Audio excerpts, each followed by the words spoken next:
Okay. I need the prayer, sorry. Yeah, I need prayers too. All right, I got... My mom just texted me and said, why are you starting? Okay. Good evening, ladies and gentlemen. The March 20th meeting of the Anne Arundel County Board of Education will now come to order. Please stand for tonight's invocation, followed by the pledge to the flag. O God, we pray to administer that which is just in all educational policies. Being ever mindful of your guidance, stir us to action with love, wisdom, and understanding. Pledge allegiance to the flag of the United States of America and to the republic for which it stands, one nation, under God, indivisible, with liberty and justice for all.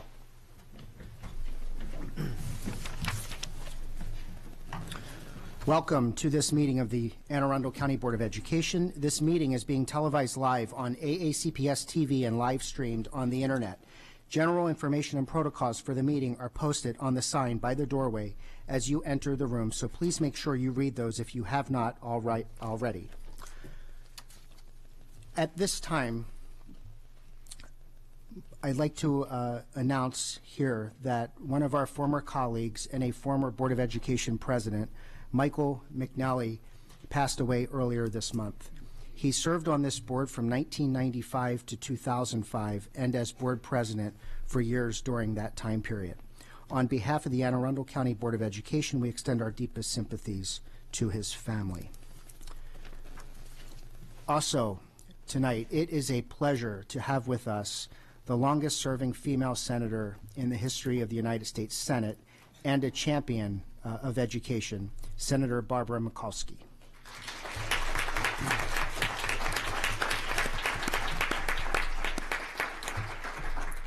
We are also very, very honored to have with us the family of former Delegate Ted Sophocles, including his wife, Delegate Alice Sophocles, and members of her family, and they will be taking part in tonight's recognition in just a few minutes. So thank you all for being here.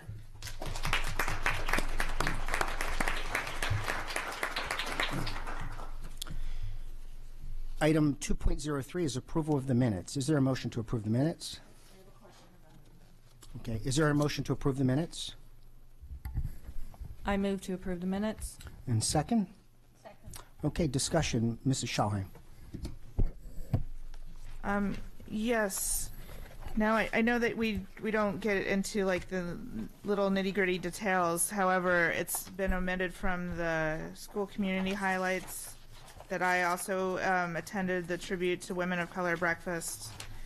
And also, so I want that added, please. And then under the workforce let's see, presentation, a bunch of us were delighted by the adjunct professor program, and also asked questions about that. Those were the two things I noticed in the minutes. Okay, so taking those edits into account, are there any other edits to the minutes? Seeing none at this time, we'll approve the minutes as revised by consensus. Thank you. Item 2.04 is establish agenda order. Would any member like to add anything to the agenda that's not currently on the printed agenda? Seeing none, the agenda will stand as published. Item 2.05 is recognitions.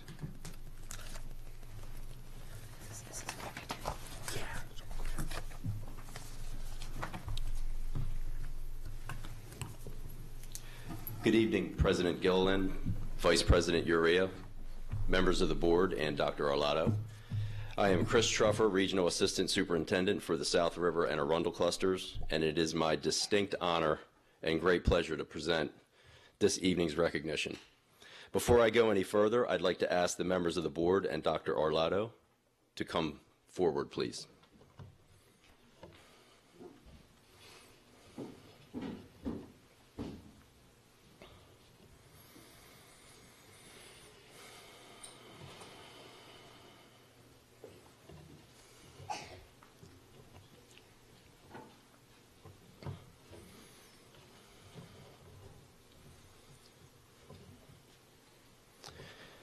Members of the board and Dr. Arlotto, tonight we recognize a student and a family that personified dedication and commitment to the first, and I believe the most important value in our school system's strategic plan.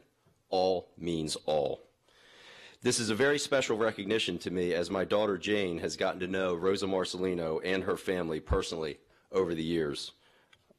To be quite honest, I'm pinching myself that I'm actually here bringing this recognition. It's an honor to be here. A decade ago, as a student at Central Elementary School, Rosa became the face of a movement to eradicate a demeaning and disparaging label for people with intellectual disabilities from state and federal language.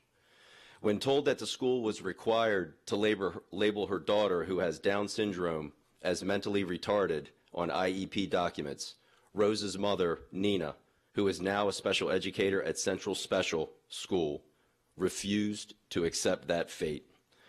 Rosa, Nina, and the entire Marcelino family set out to find a legislative ally who would be sympathetic to the issues faced by people with disabilities and who would join their effort to raise awareness of the power of language and insist that their voices of those being labeled be heard.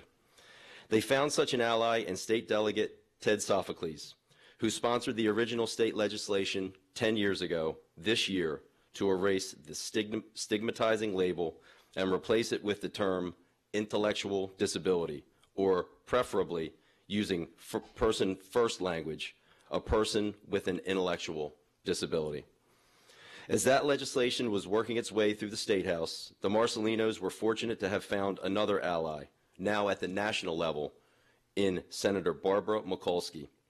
In a powerful speech on the Senate floor with a photo of Rosa next to her, Senator Mikulski called the legislation, quote, "a law on behalf of this little girl and on behalf of all of the children of the United States of America who are labeled, stigmatized, and bear a burden the rest of their lives because of the language we use in the law books," unquote. Senator Mikulski also drew upon the words spoken by Rosa's older brother, Nick, in his testimony before the Maryland General Assembly and in response to the recurring question, "Why do you care what we call Rosa when what matters is how we treat her?" In that testimony, Nick explained, "What you call people is how you treat them." Nick's quote would end up being repeated several months later in the White House East Room. Senator Mikulski's legislation passed, and Rosa's law was signed by President Barack Obama on September 22, 2010, with all of the Marcelinos in attendance. Since that time, Rosa and her family have continued to advocate for the rights of people with disabilities to be fully included in all aspects of life. In addition to continuing to speak out on this issue, Rosa leads by example through her work with Best Buddies and one of my favorite organizations, Special Olympics. She is also a student athlete participating in our school system's unified sports programs for South River High School. There are times that we as adults need to stand back and not just observe, but learn from the powerful leadership qualities our children possess. Rosa is just such a child, and the work she and her family have done is just such a case. In addition to Rosa and Nina, we are truly honored to have with us here tonight, as mentioned by Mr. Gilliland, Senator Mikulski, who took time from her still busy schedule to be with us for this recognition. We are equally honored to have Delegate Sophocles' wife, Alice, who succeeded him as a state delegate, and members of the Sophocles family here this evening. We want to give them an opportunity to say a few words, but first I'd like to invite them, along with Rosa and Nina, of course, forward for a photo. As they come up, please join me in thanking them enthusiastically for their collective efforts to show us that words truly do matter and that they can make a world of difference. Thank you, Rosa.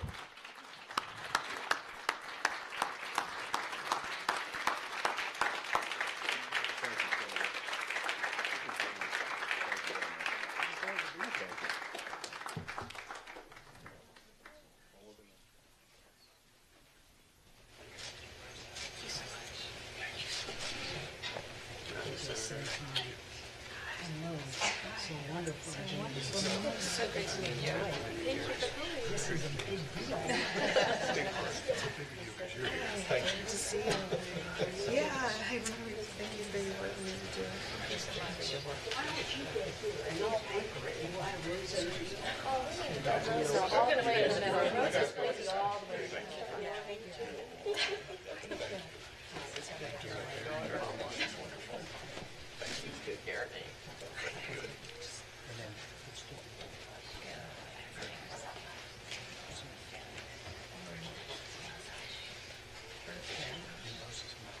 Yes, ma'am.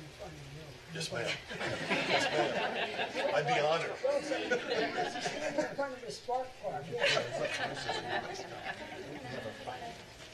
Do forget her. She's the secret.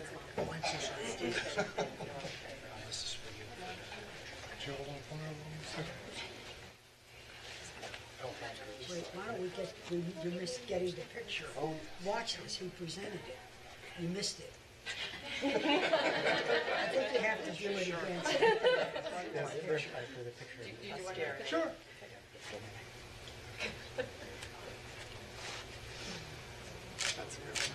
Okay. So I missed being bossy. I feel good about it. Why don't you guys get in? Bossy. This way is correct. How's that? All right. And Josie,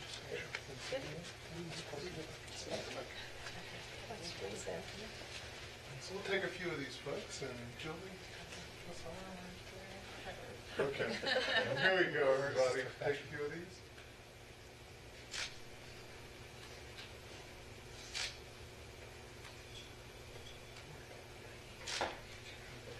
This is great. That's the picture. Thank you.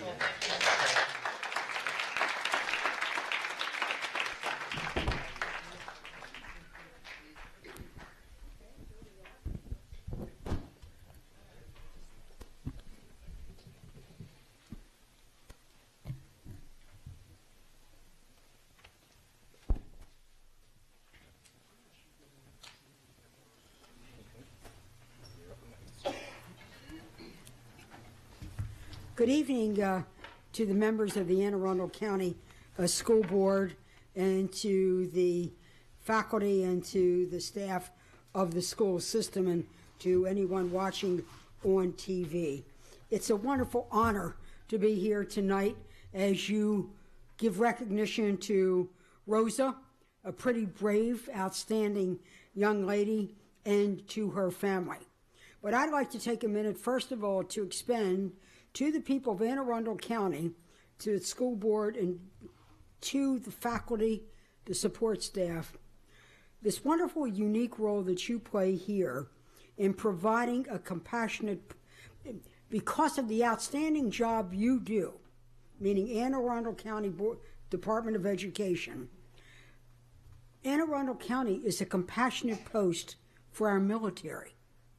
Our military often are stationed at Fort Meade, particularly if they're in the Army, if they have a special needs child, because the great school system you have and the programs you provide for the children in need with these special and unique abilities, and because of access to great institutions like Kennedy Krieger, Hopkins, University of Maryland, and the NIH.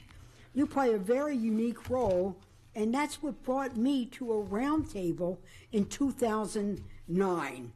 I came to Central Elementary School in April 6, 2009, to have a roundtable on special education. President Obama had been elected.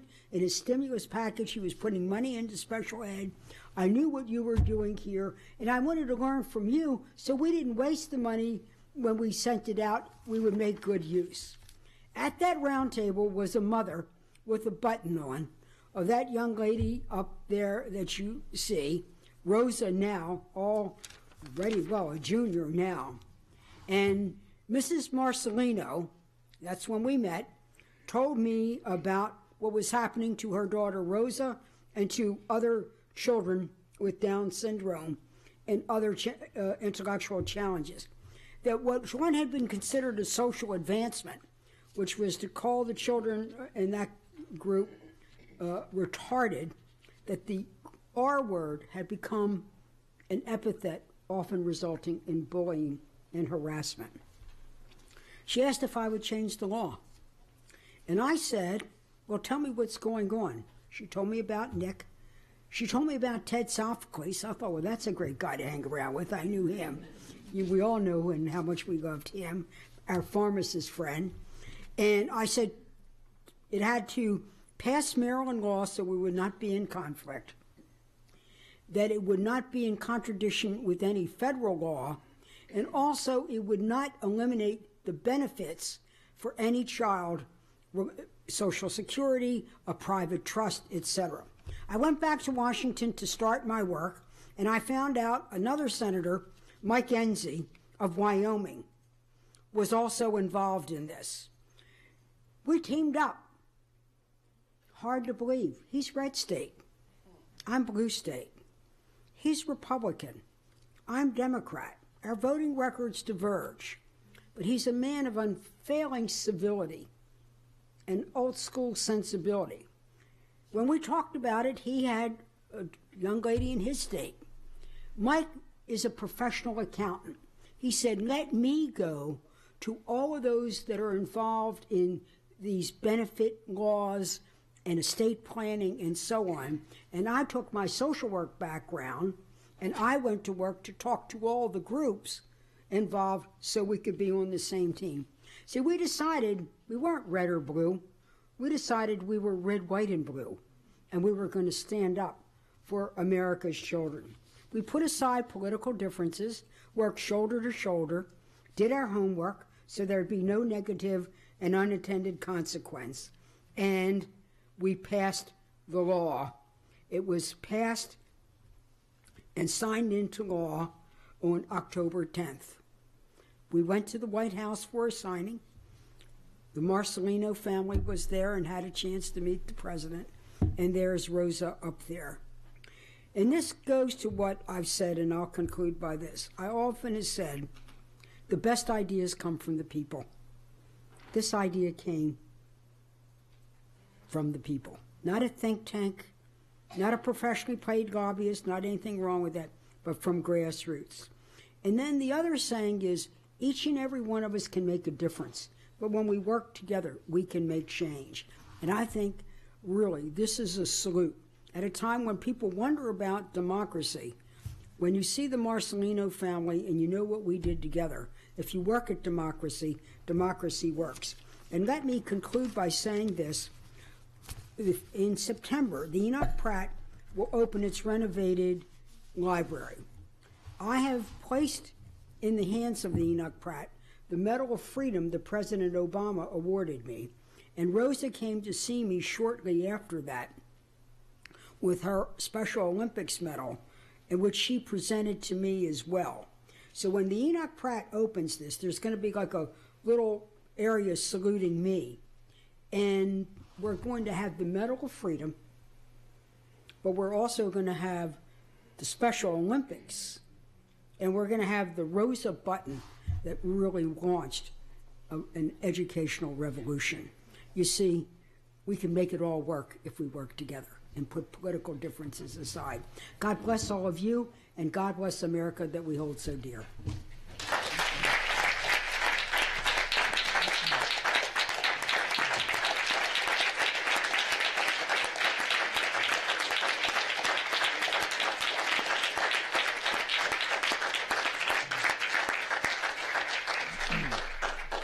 Thank you very much, Senator Mikulski, and thank you for all that you have done and continue to do. At this time, Delegate Alice Sophocles. I'm not going to add much. I think the senator said it all. But I just want to thank you all, and I also want to thank Rosa.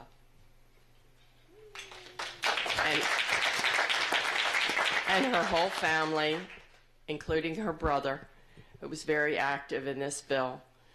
And Ted was so proud, and I won't be able to say much more, but he took great pride in this bill and enjoyed the family, Rosa and her family, very much. Thank you.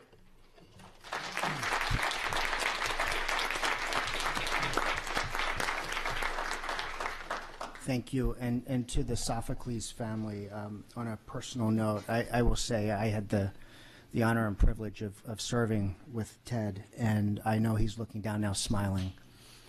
He is somebody that I think all of us aspired to be like him because of people I had the privilege to serve with down there. I don't know anybody that had a bigger heart, and I miss Ted. I know you do as well. So thank you for being here as well. At this time, I would just ask, as we close out this presentation, for any families with special needs members to please stand and be recognized now.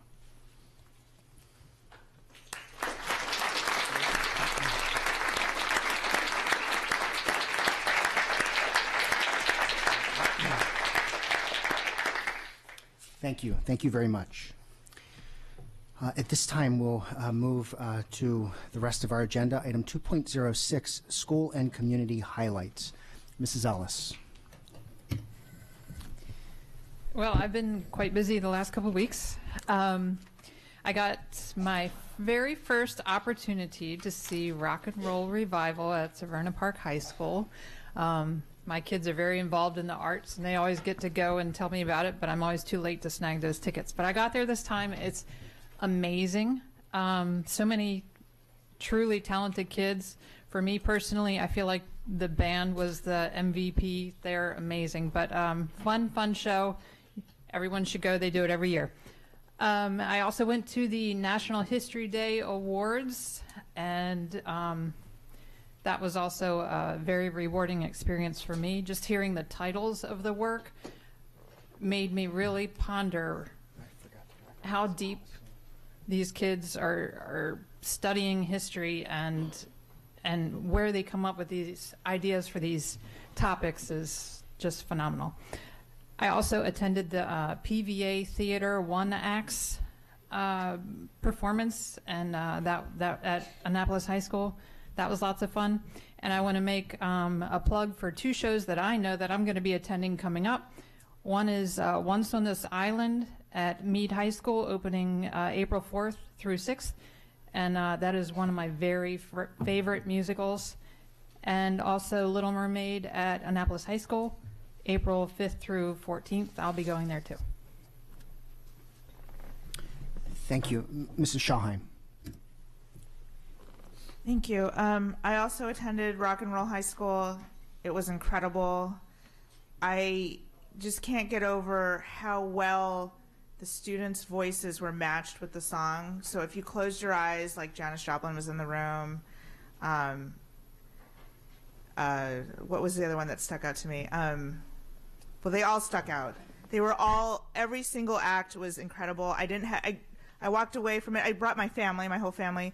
My daughter asked me what was my favorite, and I couldn't come up with one because they were all so brilliant. And the amount of energy and effort that goes into that production, they should all be commended. It was fabulous.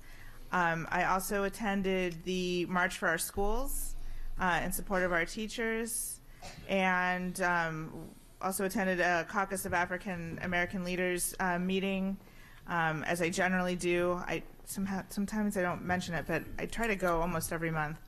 And this month was particularly wonderful because myself and a bunch of other amazing women in our community were honored as part of Women's Month, although I think we should honor women every day. And I think that's it for the 2 weeks. It was very, very busy. Yeah. Thank you very much. Mrs. Hummer. Yes, it's a busy time of year. I attended the Arts Empowered Grant event at Belgrove Elementary School, and just amazing things that are going on in our northern cluster about the arts and integrating arts in there, and we've once again received a massive NEA grant to help include that, and so it was a great experience to be out there.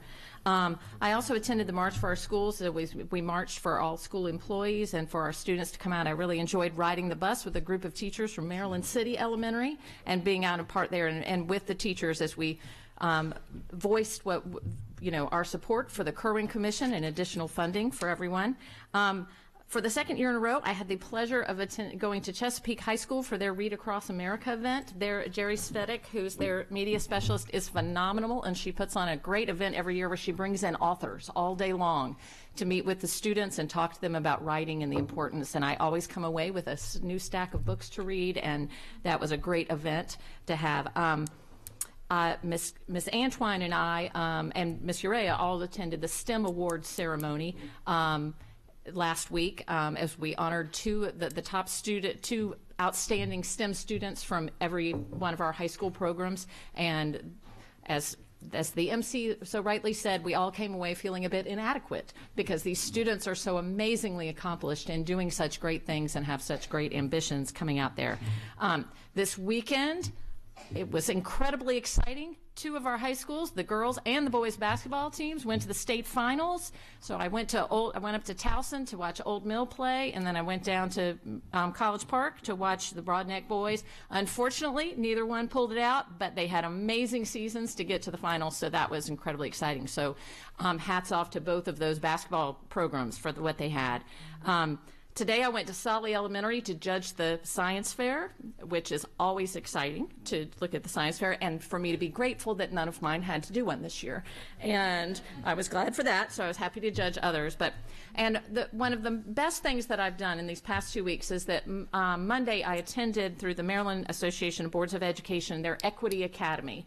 And I attended that along with several staff members from AACPS as we talked about creating an equity policy for our school districts, and the importance of looking at every decision we make through an equity lens to make sure that we are providing the resources that children need to succeed, not equal resources, but what everyone needs, and going through the equity lens of how we do that.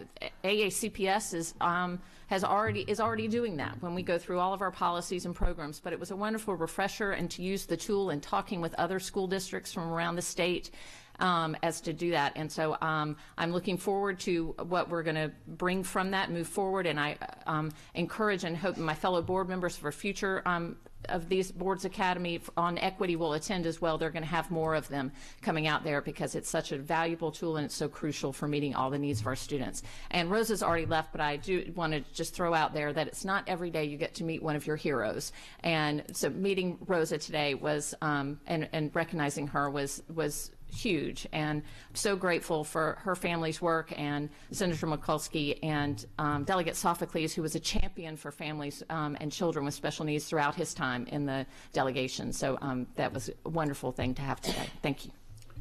Thank you. Mr. Urea. Thank you. So as many of my other fellow board members have reiterated, we've gone to a lot of events recently. So one that I was privileged to go to was the Arts Empowerment Minds Grant announcement at Belgrove Elementary School. It was actually my first time over there. It was a beautiful school, but it was amazing just getting to see how these fourth graders and fifth graders knew all these body movements and correlated it to education. It was really inspiring. Something else I got to go to was the TAC March on the 11th. So it was great with other SMOBs and TAC members and people from around the county and Maryland coming together in downtown Annapolis, Anne Arundel County, just to really fight for education and funding. And then something else I got to go to with Ms. Hummer and Ms. Antoine as well was the STEM Awards ceremony at St. John's College. And it was really amazing because it was really signifying the excellence in education and STEM of our students, but then they got to really give back to their teachers as well and signify how they were so successful and passionate about something because of their teachers and how they were inspired by them. So there were a lot of tears, but it was really fantastic. And that was by far one of the best ceremonies I've ever been to. And then something that I actually did today with a couple other class kids was as I told you last month, we paired up with curriculum, and we're looking at the implicit bias in elementary school books. So we just had our second meeting of our series today, right before the Board of Education meeting, and so we each got assigned a book to read, and it's really awesome. I am so excited to read a book. No, I'm kidding. But no, I'm really excited to look through this book and analyze from my perspective, my background, just see how I interpret my emotions when reading this book to maybe change the the lesson plans or just really look at it from a different lens. So I think that's a great opportunity, and Krask is really excited too. So, yeah, thank you. Thank you, Mr. Rea. And I would be remiss if I did not say Mrs. Anschwein is at the county executive's budget hearing tonight in District 1, and she should be joining us momentarily.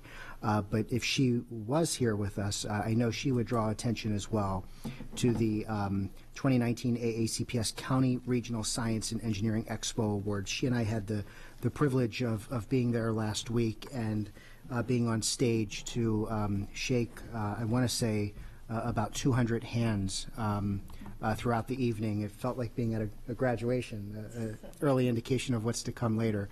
But that was just a great event, and I know she would have mentioned that if she was here tonight, but she should be joining us very soon. Item 2.07, Superintendent's Update. Thank you, Mr. President.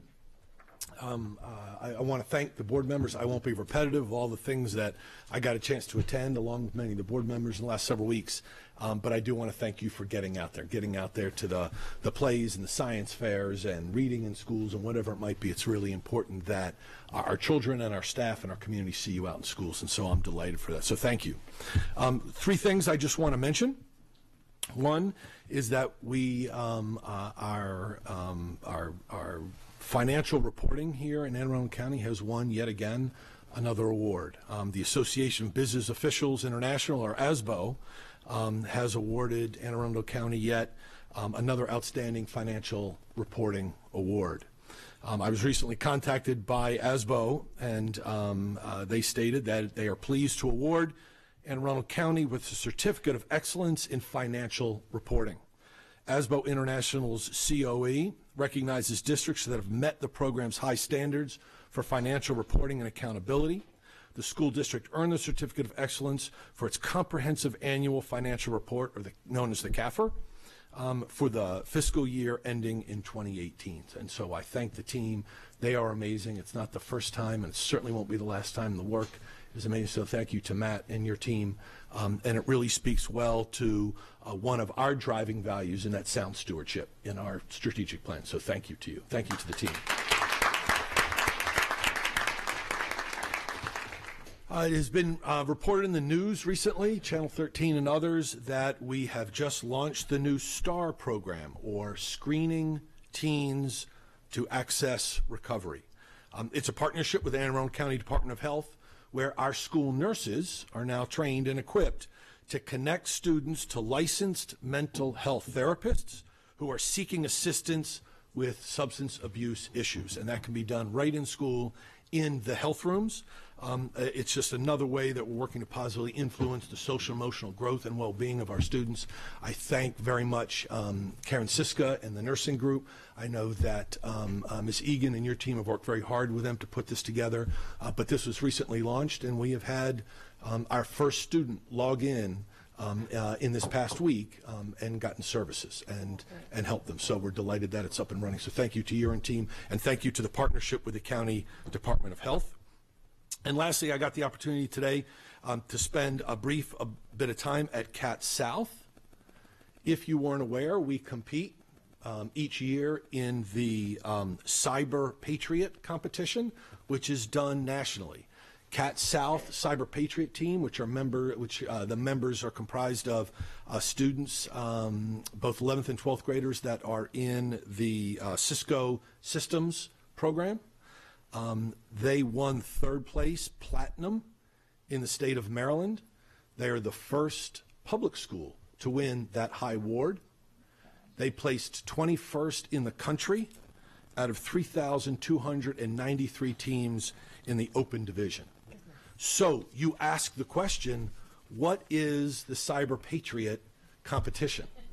And so I had to print it up, because if I try to explain it to you, I would just butcher it.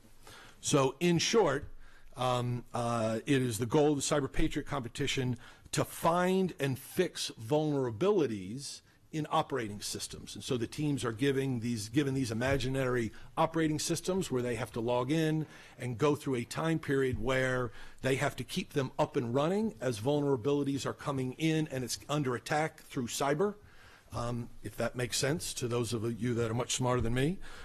Some rounds include networking challenges in the form of quizzes and Cisco packet tracer activities. Teams can also gain points by answering questions about their actions. When teams fix a vulnerability that is being checked, they receive points. If they take an action that makes the system less secure, they lose points. And so this is, members of the MSDE, the state board, were down to award the certificates to the students, and so we're really proud of that work. So go Cyber Patriot team at Cat South, the first in the state of Maryland to win platinum. Thank you. Thank you, Dr. Arlotto. We are now at item 2.08, which is Policy Committee Update. Mrs. Corkadal. Thank you, Mr. Gilliland. So the Policy Committee met on March the 13th at 1 p.m. Here in this building, and we reviewed Regulation DJ-RA on grants, mini grants, and special projects, and made commentary to it. We also opened a new discussion on Policy IFF of special education, which is ongoing.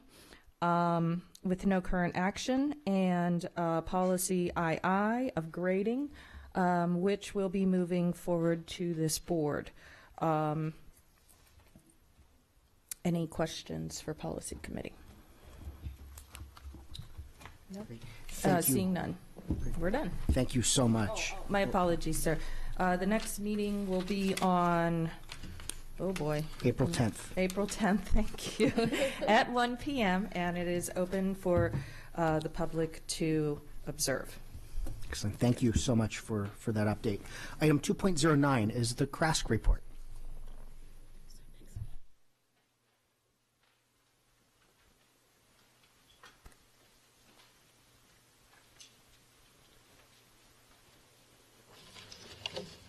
Good evening, President Gilliland, members of the board, and Dr. Arlotto. My name is Savannah Quick. I attend Northeast High School, and I am Secretary of Education for CRASC. Tomorrow, we will be holding our final middle school leadership event at George Fox Middle School titled Building Middle School Leaders. Students will be participating in sessions focused on event planning, fundraising, kindness, and advocacy. Students will also take part in an opening activity on the topic of bullying prevention. In addition, the students will have the opportunity to interact with our 3 SMOB finalists announced this week. I'm very excited to return to my former school. CRASC would like to congratulate our 3 SMOB finalists, Rita Alvey from Annapolis High School, Tyler Bailey from South River High School, and Charmi Patel from South River High School. On April 4th, CRASC will host a televised debate between the candidates beginning at 6:30 p.m. The debate will be student moderated and will be based on a format to be determined by CRASC. It will be located in this room. SMOB elections will be held on April 11th. All middle and high school delegations will be invited to attend. The candidate with the highest number of votes will have his or her name forwarded to the governor for appointment. A delegation of students will be attending the Maryland Association of Student Councils Convention in Ocean City from March 27th to March 29th. The theme for this year's conference is Keys to Leadership. We look forward to connecting with student leaders from all over the state. Finally, we have counted the ballots and are pleased to announce that our CRASC Constitution and platform have been ratified. These documents can be found on our website, www.aacps.org/CRASC. Just click on the documents on the Documents tab on the left. Good luck to everyone taking quarterlies. I appreciate the time to give you a quick update about what's happening in CRASC. Thank you. Savannah, before you leave, Yes. Mrs. Hummer. I just want to give Savannah a shout out. When we went to STEM Awards last week, she is the first place STEM Award winner from Northeast High School. So Thank you. Thank you so much. Thank you. Item 2.10 is the PTA report.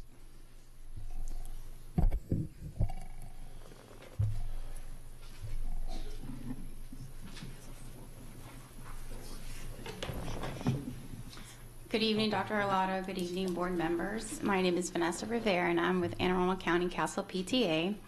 So I am happy to announce that for 2018-2019, the County Council has awarded the PTA scholarships. The recipients are Allison Omer and Sophia Dutton.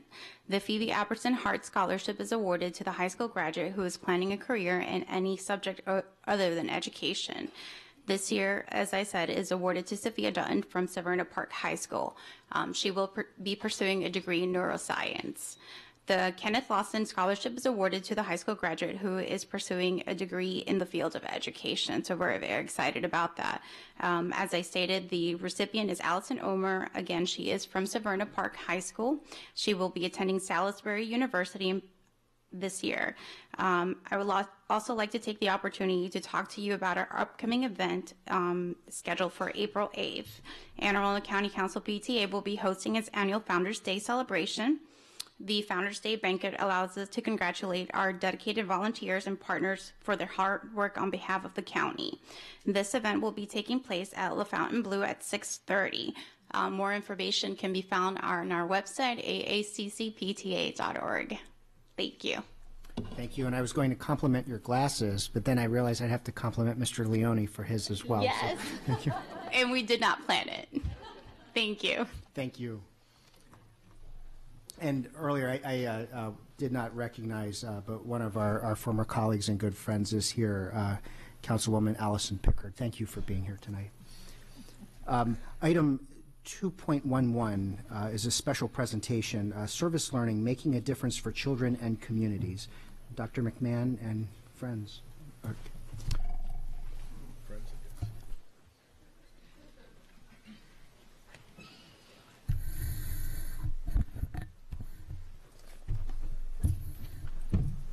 Good evening. My name is Mary Talar, and I'm the proud Assistant Superintendent for Advanced Studies and Programs. It is my honor to be with you this evening to discuss our service learning program. As we agree, greatness is determined by service. To begin, I would like my fellow panelists to introduce themselves. Good evening. I'm Lori Fowler, and I am the Signature Program Facilitator at Glen Burnie High School. Hello, I'm Ronnie Cox, junior at Glen Burnie High School. Hello, I'm Anaya Thompson, a sophomore at Glen Burnie High School. In 1997, Maryland was the first state in the nation to require all state high school students to engage in service learning as part of their high school graduation requirements. Service learning is a teaching method that combines meaningful service to the community with curriculum-based learning.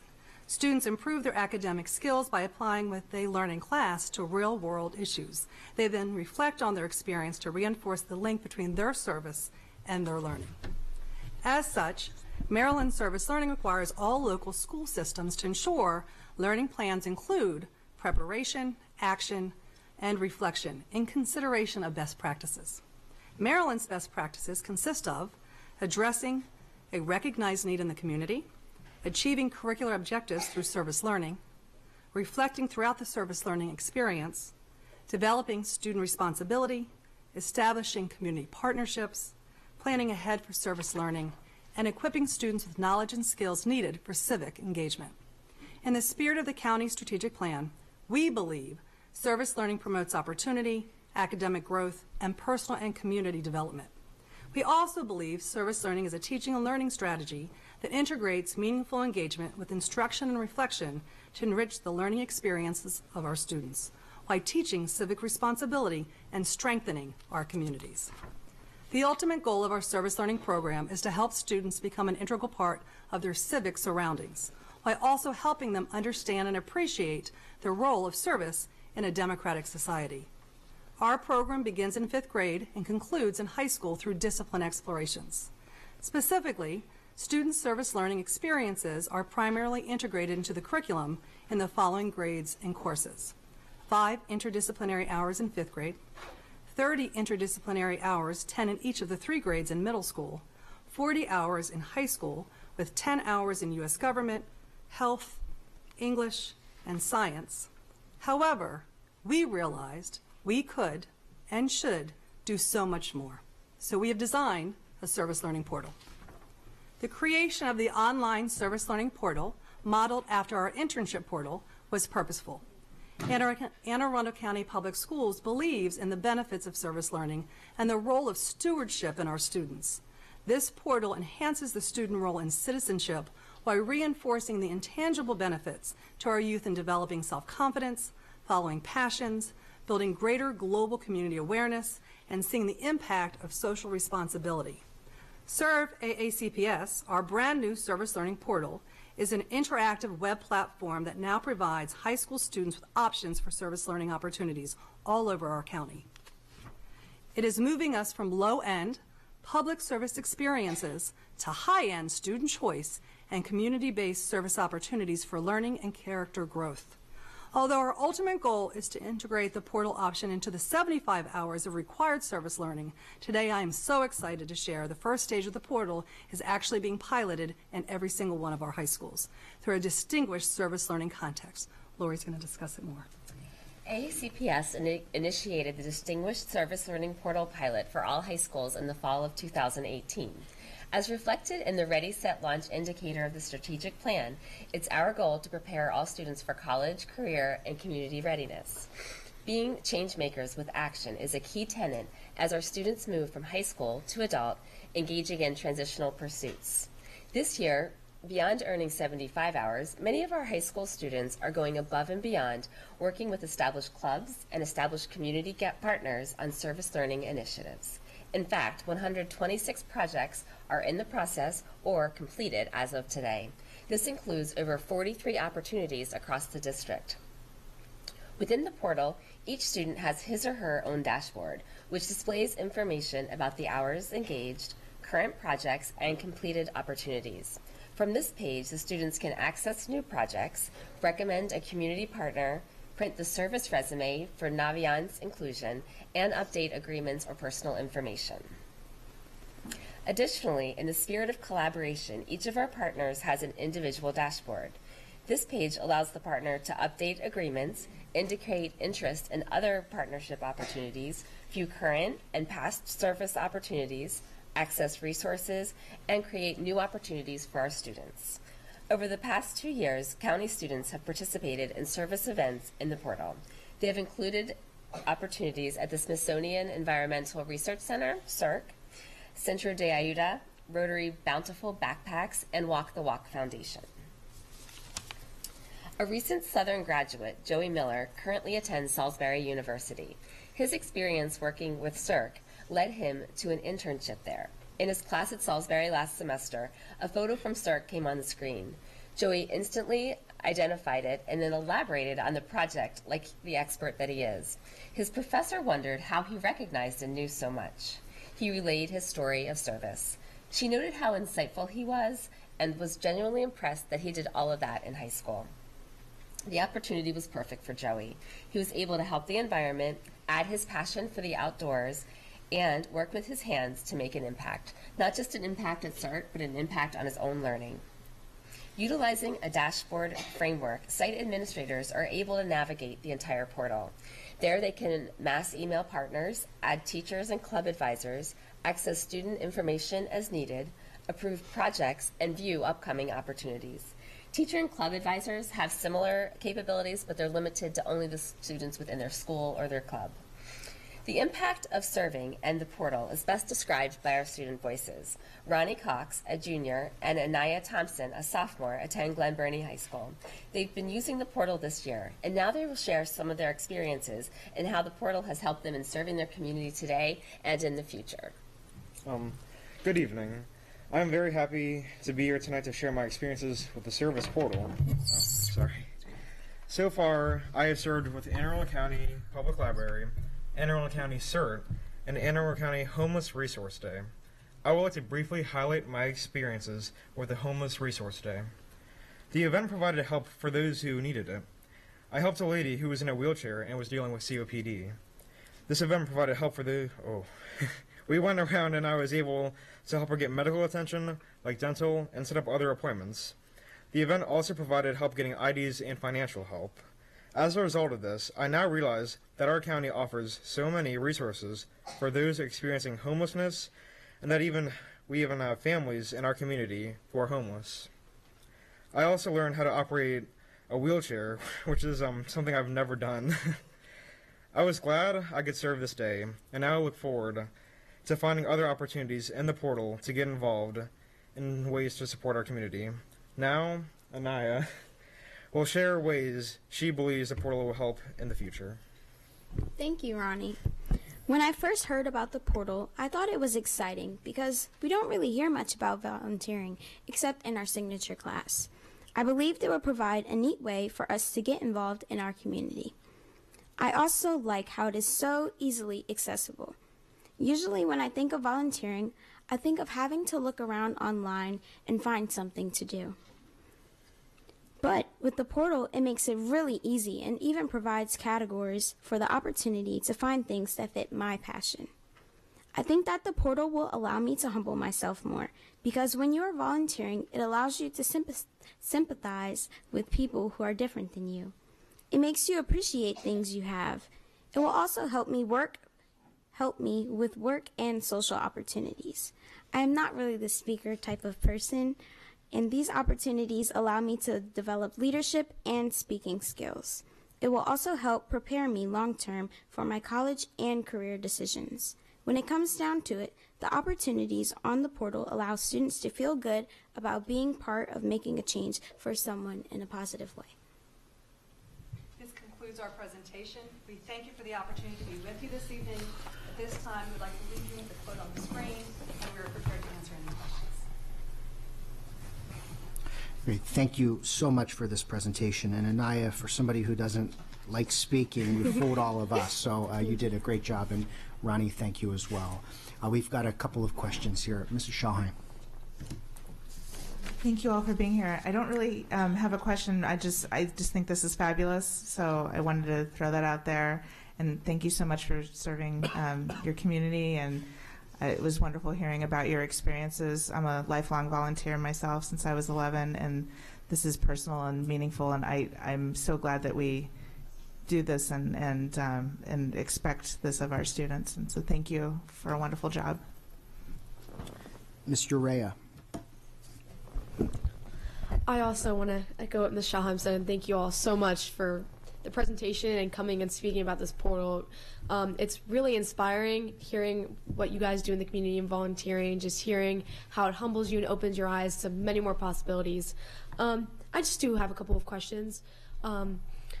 So my first question is, so you explained how this portal, for example, allows students to add more hours. Now, does that account? So does that pretty much add to their hours that are required to the community or by the school system, I mean? Or does that supplement hours? So at this point, it's adding to the 75 hours that are built into the curriculum, but you are absolutely reading where we want to go. We actually want the portal to be used to facilitate choice. So right now, through the different explorations of the courses and or the interdisciplinary connections that happen in 5th, 6th, 7th, or 8th grade, it's grade level oriented. How wonderful would it be through a connection of learning that children could actually have a choice to actually show how they can make a difference, staying within the learning connection, but actually giving back not just in the school day, but beyond the school day to count for the 75. So that is our goal to get there. We're just starting with distinguished at this time as we're building that. Yeah. And thank you. My follow-up question is, so what you envision, is it essentially, for example, like internship coordinator, but it would be like a service project coordinator, or is it just one teacher at a school that would be assigned to checking off their programs? So our goal would be that teachers give choice within the curriculum opportunities of exploration so that they would actually work with the community to establish service connections within their communities at large so that a child could select to do the service through that medium, or also continue to work within the curricular itself. But we really want to have children have a personal connection to their learning and see how they can make a difference as a steward or a change maker as part of their learning career. Awesome. Thank you so much. This is amazing, honestly. Thank you. Thank you. Mrs. Corkadell. I want to echo appreciation for launching this. So you mentioned, Ronnie, about Homeless Resource Day. And so just to say out loud a little bit more about that, because I've participated in it several years in a row, and it is so amazing. And so for you to participate in that, the amount of people that they serve are by the hundreds. Every homeless person in Anne Arundel County is counted for and ends up appearing there. And the services that are provided are so valuable to them. Without those services, they don't have the ability to connect and to survive in some cases. So although you played a small role in it, I just want to say out loud how big of a difference that makes, because that's how we get people from being homeless to having stable housing and to having a stable life. And so you may not recognize it, but you probably saved a life that day, because that is what happens every single homeless resource day. So I just wanted to say that.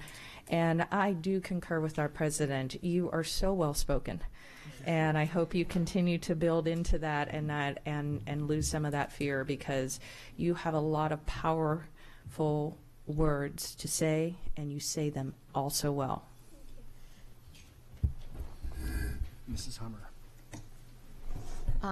Yes. So you said that we're now put this out there to all the high schools. That's correct. Is it available to all students, or are we piloting groups of students at the high school right now for it? Sure. So it was sent out through signature facilitators, and then with that at each school, kind of going into the clubs. So at Glen Burnie High School, we've been working with some of the BEMA students, some of the AVID students. Interact is involved in it. So we're just kind of making sure that everything's going well, and then hopefully, within the next year, it can be open to anyone. But anyone can really get on it. It's just a matter of them accessing it and then making sure that they came to a signature facilitator or one of the club sponsors who could make sure that we have the agreements from the parents ready and on hand. So purposeful training happened with all the signature facilitators at the beginning of the school year, and we asked for every school to start tinkering as we were ensuring that the portal itself is being responsive to our needs, as well as building the community partnerships. So our goal really is to have it a school-wide opportunity, but I think even just, and we were talking about upstairs, we have students that have recognized the value of the portal, and because of the experience that they've had in their school, they're independently searching, and then a sponsor at the school will then support them with their journey based on the opportunities that have been extended to them. So we're excited about that. So it's not just school or club-oriented, it's actually independent. Future leaders are looking to give back in some way, so it's exciting to see that as well. But our goal really is to have it the wealth of the usage in high school, and then moving it into the 75 credits as well. That's our goal. And it really is something that's going to have to spread, like the good things that are happening on the portal, like with Ronnie and Anaya going to their friends and saying, hey, there's some really good activities on here, opportunities for you, get involved. And so anything positive like that, it's going to spread, and the students are going to start seeing the opportunities as things that they should be involved with. That's great. Well, I think it sounds wonderful. And I do want to give a shout out. Y'all are in the signature program at Glen Burnie. And what is the title of the signature program? Public service. Public service. Yes. So y'all were the perfect example for this today. I just wanted to give that shout out to Glen Burnie and the great work the signature program is doing there and the kids in it. Thank you. Mrs. Ellis. Hi, thank you so much for doing this, and it's a great presentation, and thank both of you for your service.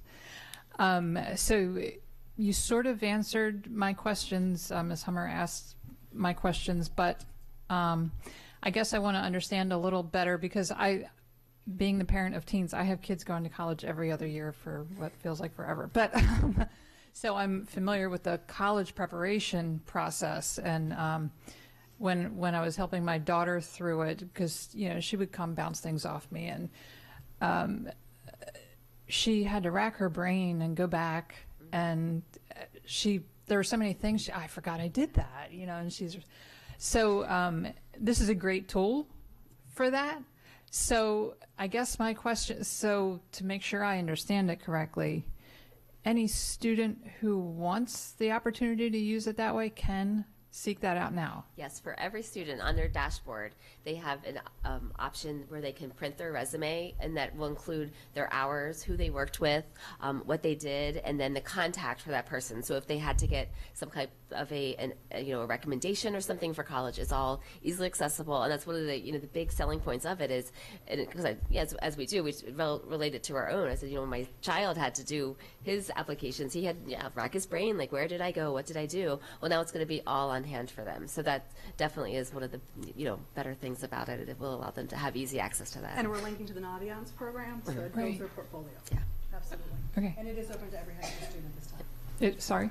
It is open to every high school student at this time. Okay, I just wanted to be clear. Thank you. You're welcome.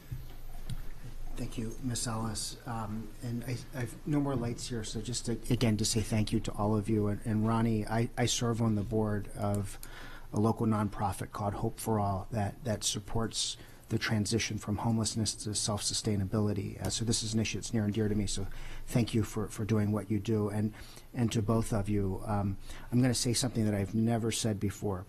I'm a graduate of North County High School. I'm a proud Knight, but for both of you, I'm going to say go Gophers. Oh, nice. Thank you. Nice. Thank you. Very good. Thank you all.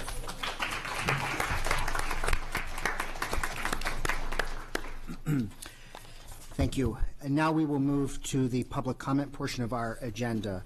Anyone wishing to speak on an item not on today's agenda may offer testimony during this public comment portion of the meeting. Speakers are allotted 3 minutes each and may not allocate their time to others. A tone will sound when time has expired. The board asks that comments remain civil and appropriate for the various audiences that may be watching or viewing this meeting. Student-specific and personnel matters are confidential and cannot be discussed in this forum. It is not the board's general practice to engage in question and answer session with speakers. For the record, please give your name before speaking. Handouts should be given to the board assistant. We have 6 seats and a podium, and we have 5 cards, so everyone can come up.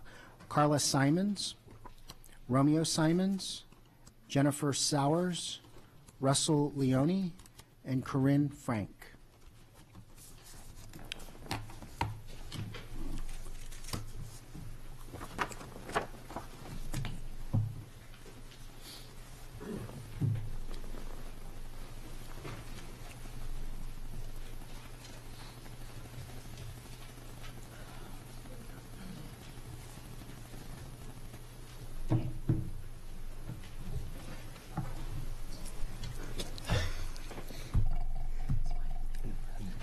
Whoever would like to start. Whoever. You guys want to start?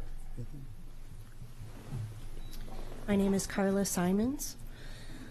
Good evening, board members and Dr. Arlato. My husband and I have a blended active duty armed forces family with 3 teenage sons living in the Broadneck feeder section. Our 2 oldest sons are half black and half white, one of whom has an autism diagnosis with severe speech language disorder. Our youngest son is white. Before transferring to Maryland, I homeschooled our sons for several years. I needed to work on my own health. We were told that the Broadneck schools were top-notch and had a phenomenal special needs program. Instead, the exact opposite was true. Our oldest son has been a victim of racial profiling several times at Broadneck High School. During one instance, he was falsely accused of stealing money from another student's backpack.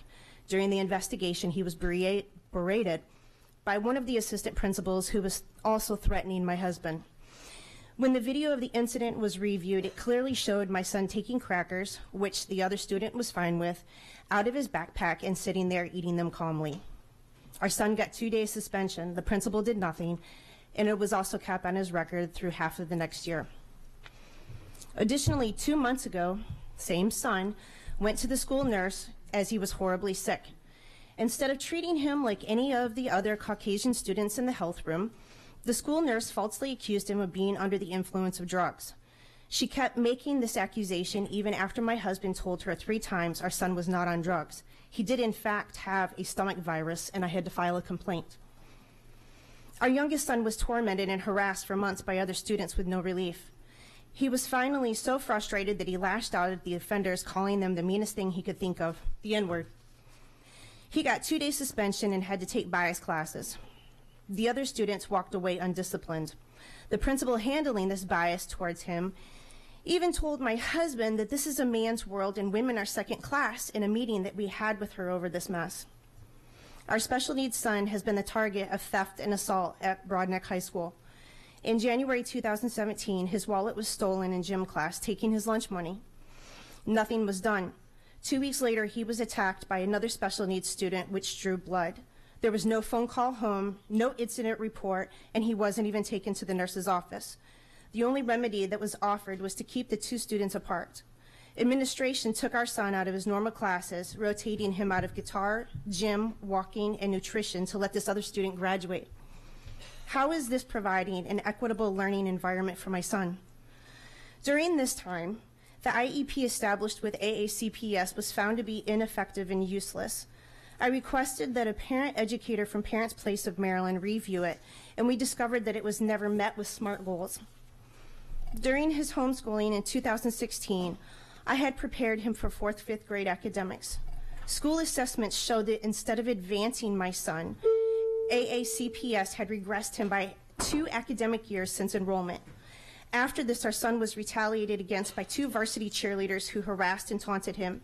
After filing a bullying report, the girls lied on their statements, causing no resolution yet again. The principals and staff did nothing positive, instead hid, lied, and destroyed any possibility for him to graduate from Broadneck High School. I sent multiple emails to all of them, including Dr. Arlotto, Senator Riley, OCR, OSER, and to my cousin, who is Chief of Staff to the Secretary of Education. Where is the accountability for administration? What has happened to every child's right to free and appropriate education in a safe learning environment? How will you, as a board, address the bias, racism, bullying, and harassment that is plaguing our schools? Thank you.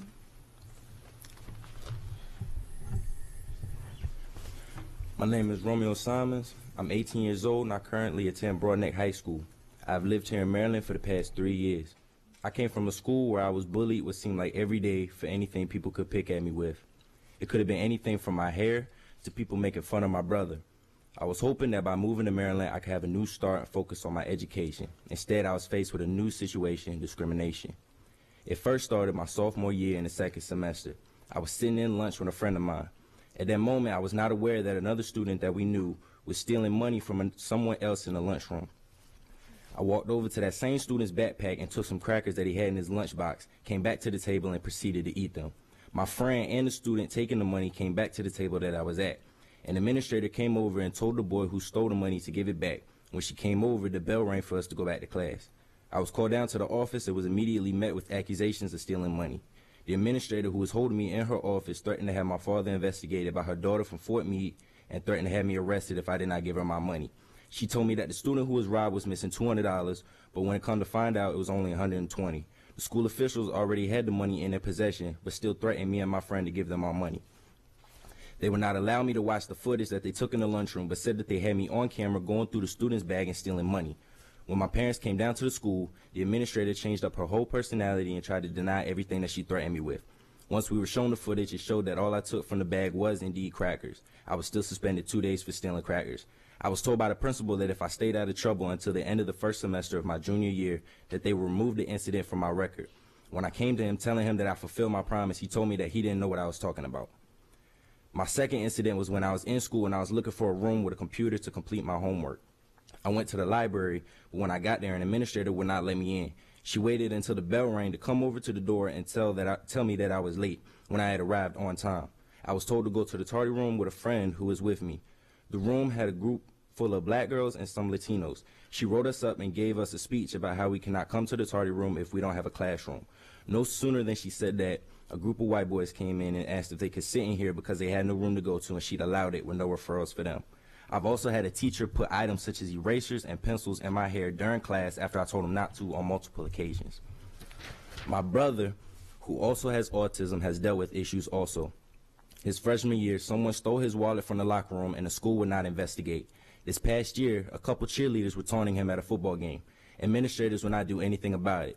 I confronted both cheerleaders on the issue and they filed police reports on me, to which the school decided was worth their time looking into. Once they talked to the cheerleaders, every single cheerleader who was pulled into the office lied about the situation and were faced with no repercussions. Other students around the school used the term autistic as a derogatory statement to use against him, to which I stuck up for him in those situations. I believe that the Board of Education should enforce accountability for school administrators and personnel and create a safer environment for learning. Also, I'm missing work for this meeting, so could you please write me an excuse to hand to my boss? Thank you.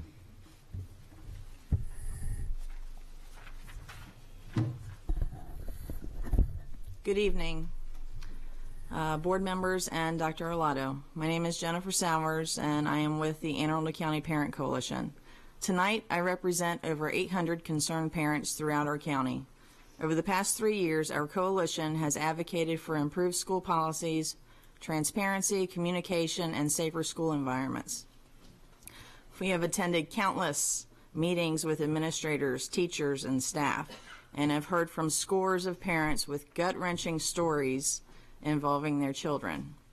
It is imperative that every dollar spent and every resource deployed in our county is done in the most efficient and productive way possible. Now, with that said, I'm not familiar with the Certificate of Excellence in Financial Reporting, but I was made aware that you guys have just had an audit by the state legislature, and I'm going to request that a full audit be done by an independent agency, because when I pull up the information from the last audit in 2014, it says that AACPS needs to improve internal controls, that there were issues with properly securing networks with critical data files, such as those containing student information, that information was used from the internal auditors for AACPS instead of it being independent. So I just want to throw that in there. So as far as the audit goes, I am asking for financials, waste, and mental health resources. Is every dollar being used effectively? Are contractors completing work that they are being paid to do? Are our schools being maintained properly? Are there better ways to structure our mental health resources and utilize crisis response in a more proactive way? With over half of the county's budget at stake going to our schools, it is urgent that officials understand how great the need is. Additionally, we are requesting the following. Number one, in the current practice of using internal school incident reports instead of the online bullying report, this practice directly affects critical data that is used to determine what resources our children receive. Number two, currently, school principals and some administrators enjoy an enormous amount of autonomy. We ask that you as the Board of Education establish a stringent set of guidelines for all schools across the county to adhere to, such as every school should receive the same suicide awareness resources. Every school should follow the same communication protocols. Every school should cooperate with crisis response on proactive efforts to address our mental health crisis. Leadership is everything. Number three, evaluate the current placement practices regarding juvenile services and adjustment transfers by administrators into the student general population, as well as into any special education programs. Currently, these students show up at schools with no files to guide staff on where to place them, or if there are offenses involved that could jeopardize other students' safety. Can I go on? Okay. Let's see. Lastly, we ask that each of you take the time to review the reports that I emailed you this afternoon. They include the most recent youth suicide report, Resolution 818, that was passed by County Council last year, a schematic of the issues that our coalition has identified over the past few years, Title IX guidelines, FERPA, which is the privacy laws, and last year's bullying, harassment, and intimidation report to the General Assembly. We are in a state of emergency for our children and their mental health. With all of this information available to you all, we look to each of you to take action now. Thank you, and I appreciate your time. I will email the rest of it to each of you. I only had 2 more points. Thank you.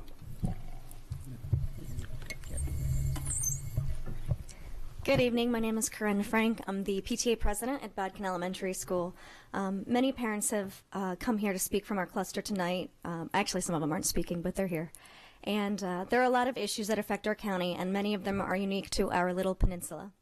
Last night, the crisis response team came to CHS to give a presentation on mental health and the support offered by the county. I know most of the people who I've spoken with inside the school system and in our local government support mental health initiatives, and I also know that many of the board members support those initiatives as well and voted in the most recent budget for some support further than what we usually do. So I appreciate that. I, as a parent, would just urge you to keep this concern at the forefront of the work of this body. And I love the STAR program. I think that's a great idea. I think that's a fantastic initiative. And I thank you for your work and concern in that regard. I have also come to this board on a few occasions now to ask for more playtime for our young students. In the Bodkin School District especially, our children do not get home until 4:30, and for many months of the year, they do not have the option for outside play once they are home. In a recent article that I read, Peter Gray, PhD professor of psychology at Boston College, states that he believes generational increases in externality, extrinsic goals, anxiety, and depression are all caused largely by the decline over that same period in opportunities for free play and the increased time and weight given to schooling. We see the rise of depression. We see the decline of playtime. They may not be unrelated. What we're asking is for students to simply be allowed to be children and play. I am also here tonight in regards to the positive lead testing in the water of CBMS. In one of the 4 consumable outlets, it was a locker room fountain, there was almost 20 times the acceptable level of lead. We were promised 2 years ago that our water did not have lead in it by this body, and we were assured that it was tested several times per week. Martell did the testing then, Martell did the testing now. It was the same group who released both results. Parents from High Point Elementary School also reached out recently because they had 13 consumable outlets that tested positive. As they are not able to attend tonight, they asked me to have the bottled water policy in that school clarified for parents. As of right now, those parents are under the impression that their children are not allowed to bring bottled water because whatever policy is in place, so they are asking to have that clarified and that policy addressed if that's the case. I would like to reach out and request a meeting with someone who would be able to explain all of these discrepancies on all of these issues and to discover whether or not our children were exposed to lead leading up to the installation of the bottled water in our school system and to clarify the bottled water policies in all school systems. I will email you tomorrow to request that. Thank you. Thank you. And Mr. Leone, just one moment, please. Mrs. Shaw. Just because I'm unaware, what is the current bottled water policy and what schools does it apply to? Is it well water schools or is it well water and city water schools? And what is the current? I know it was something was suspended while we were doing the testing, like students who couldn't previously bring a water bottle from home could. Is that still in place? Yes. These are also for you. Students are absolutely welcome to bring water bottles to school. Okay, now what about the bottled water? Is there any sort of bottled water policy, and approximately how many schools does it? I'm not sure that I understand the question. Okay, so are there schools where instead of having outlets available for consumable purposes, is bottled water supplied, right? At the Chesapeake schools. At the Chesapeake cluster, we do have bottled water. Yes. Okay, so, but you want to know if other schools would. 2 parents from High Point Elementary, which is close by, have asked because they knew I was attending tonight.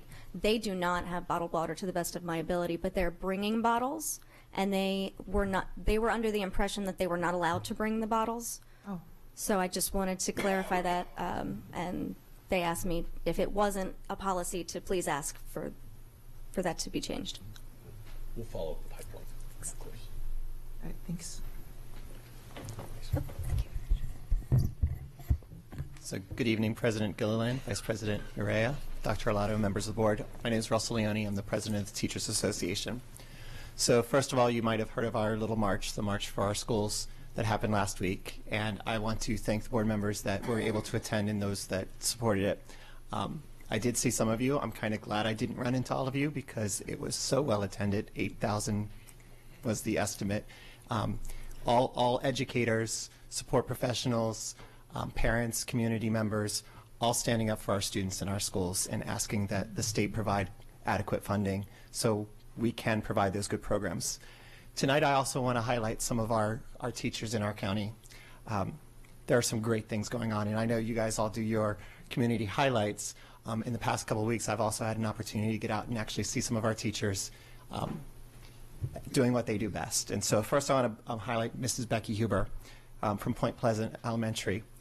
She teaches pre-K, and I got to go in and volunteer with her pre-K students, and it was really amazing to see the avid strategies that they're using even in pre-kindergarten. They're doing one-pagers and they're incorporating science. And so I got to sit with groups of students in Mrs. Huber's class and work on these one-pagers, and they're working on their letter sounds and everything. I did one-pagers with my 5th graders and my 4th graders. I'd never even imagined that pre-kindergarten would be doing that, so this is pretty incredible stuff. I also want to highlight Miss Carol Cox, who's at Bodkin Elementary. She's a strings teacher, and she's also mentoring an aspiring educator, so she's out there inspiring and leading our next generation of educators, and that's a great thing to see. But one of the cool things that I saw with her was the quiet moment in between classes when she would take that individual time with students to get just those right notes out and practice that little bit extra.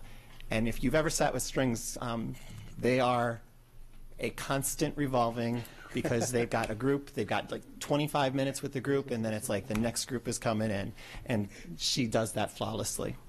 I also want to highlight 2 teachers at Linthicum Elementary School, Mrs. Holt, who is the Triple E teacher, and Miss Megan Bellerin, who is their PE teacher. In the Triple A program, she's doing project-based learning. That's pretty cool. They're working on currency conversions, world trade, and world culture. So it's really helping them to be global citizens and actually create world markets. And in Miss Bellerin's PE class, they were working on cardio drumming, which was yoga balls, big paint cans, and the rhythm sticks. And I got to jump in with the students, and she just led them so well. And I got to see a 2nd grade, and then she turns around, and not even 2 minutes later, she's with 4th grade, doing the same basic skills, but she differentiated it so well for the students. And finally, I want to highlight Miss Allison Heinz at Cape St. Clair. Sorry, can I do it real quick? She's 4th grade, and I got to read to her class, but what was inspiring was to be able to stick around and watch her mission launch, her morning mission, and building the community that we know is so important for building relationships. There are fantastic things that are going on in our schools, not just the big presentations, but in these everyday moments. And this is why we stand up for our teachers, because we want to keep teachers like this inspired, motivated, and doing everything they can for our students. So thank you for your time this evening. Mrs. Shahine. Thank you so much, and I loved hearing about the highlights of the various teachers you were mentioning. So thank you for all that you do. Thank you. Thank you. Okay, we'll now move to our consent calendar. Is there a motion to bundle items 4.01 and 4.02? So moved. Second. Okay, discussion, seeing none, all in favor say aye, opposed no, the ayes have it. We now have a bundled action item. Dr. Arlotto, your recommendation, please. Yes, sir. I recommend the Board of Education approve contracts as listed on today's agenda, 4.01 and 4.02. Is there a motion? So moved. Second. Thank you. Any discussion? Seeing no board discussion, any public comment? Seeing no public comment.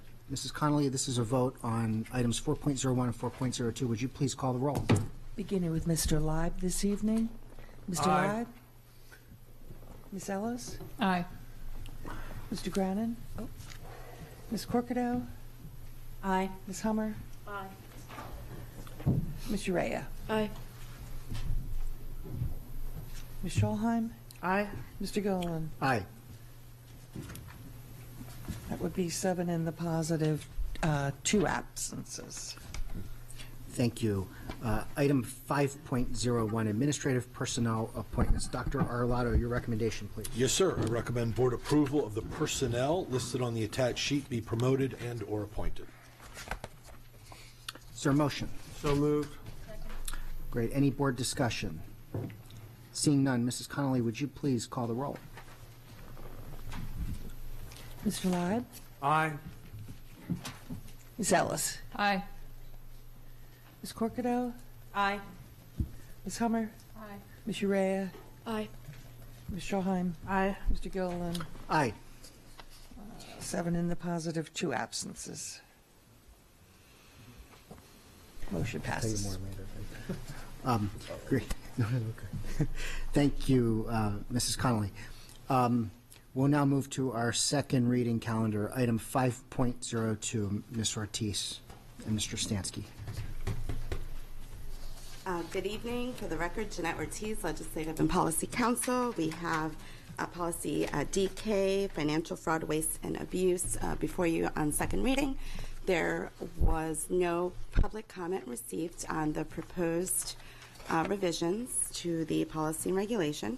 However, I did want to point out that as a result of recommendations from Mr. Federicks and Board Counsel, we did add some language on page 2 of the regulation, the little I's, I.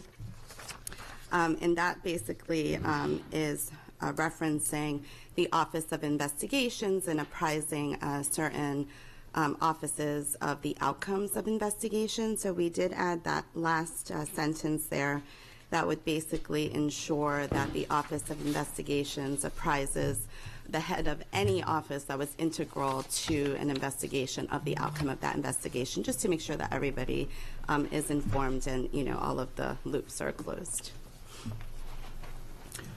Great. Thank you so much for that. And we're looking at this on third reading at our first meeting in April. Yes, correct. Great. Thank you. I see no board questions. So is there any public comment? Seeing none. Thank you very much. We'll now move to item 5.03, items of legislation.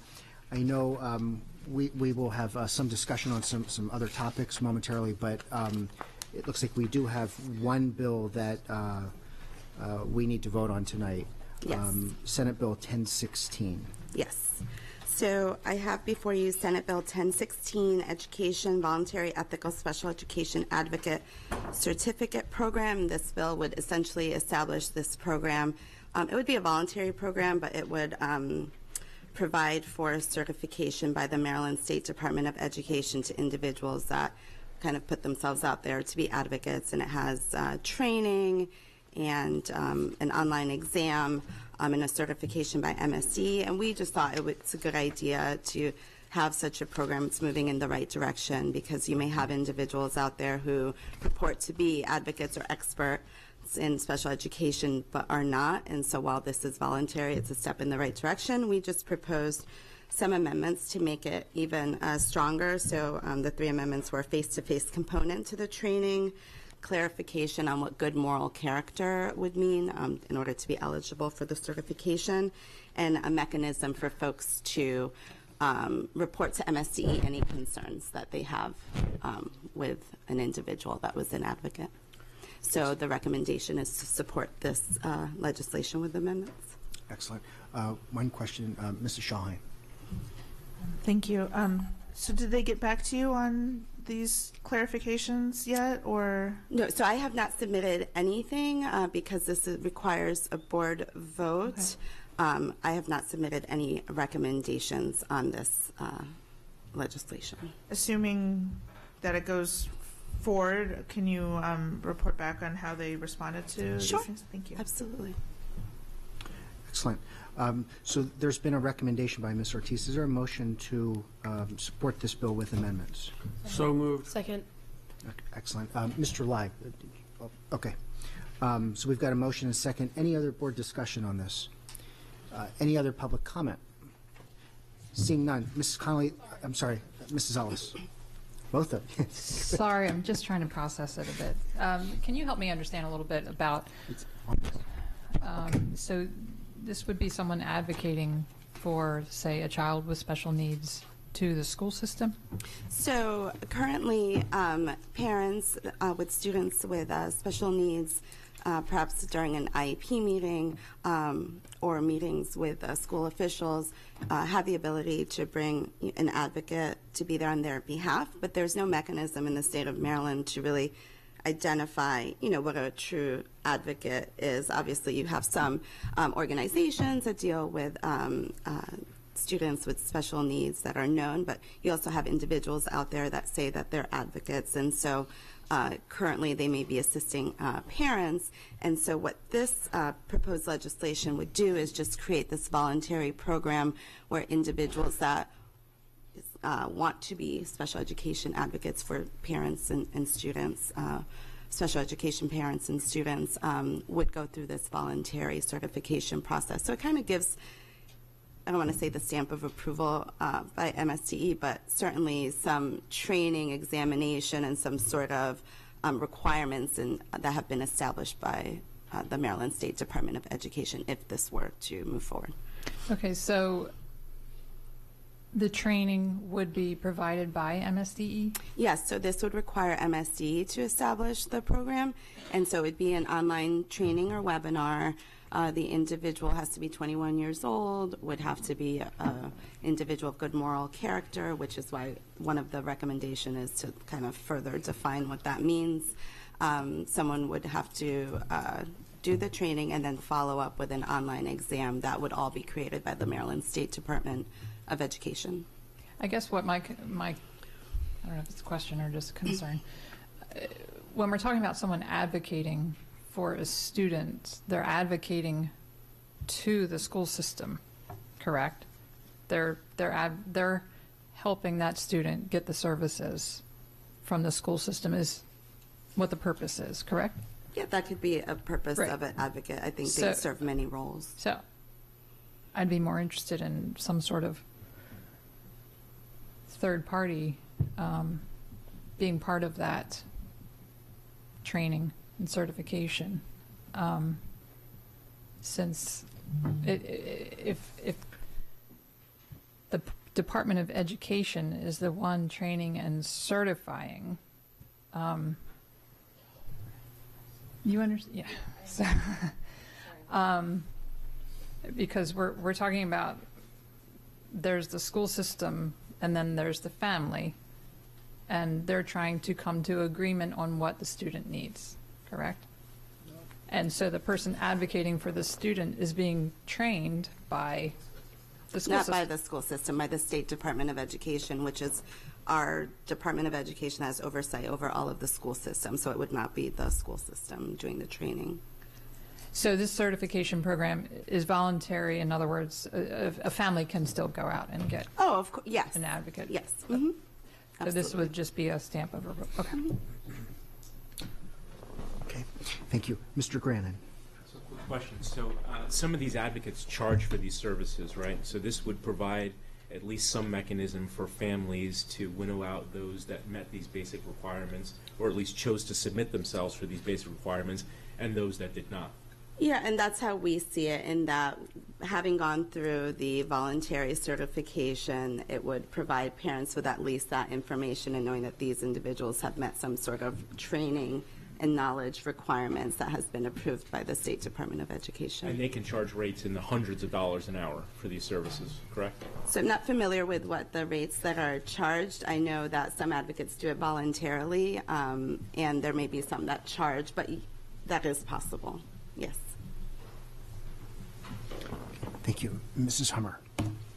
I was going to echo what Mr. Grannon said, that this is just another tool that parents could use as they're choosing advocates to come. And then also to broaden out that advocates don't just come for IEP meetings. They also work with other providers to help. Special education can be complex and confusing, and to have someone who has more knowledge can help them navigate to understand the services. And so it's not just limited to the school system. I appreciate this, that parents could have another tool to evaluate and make sure they're getting the appropriate help that they feel that they need for their kids. I think this is a great step forward. Okay, thank you.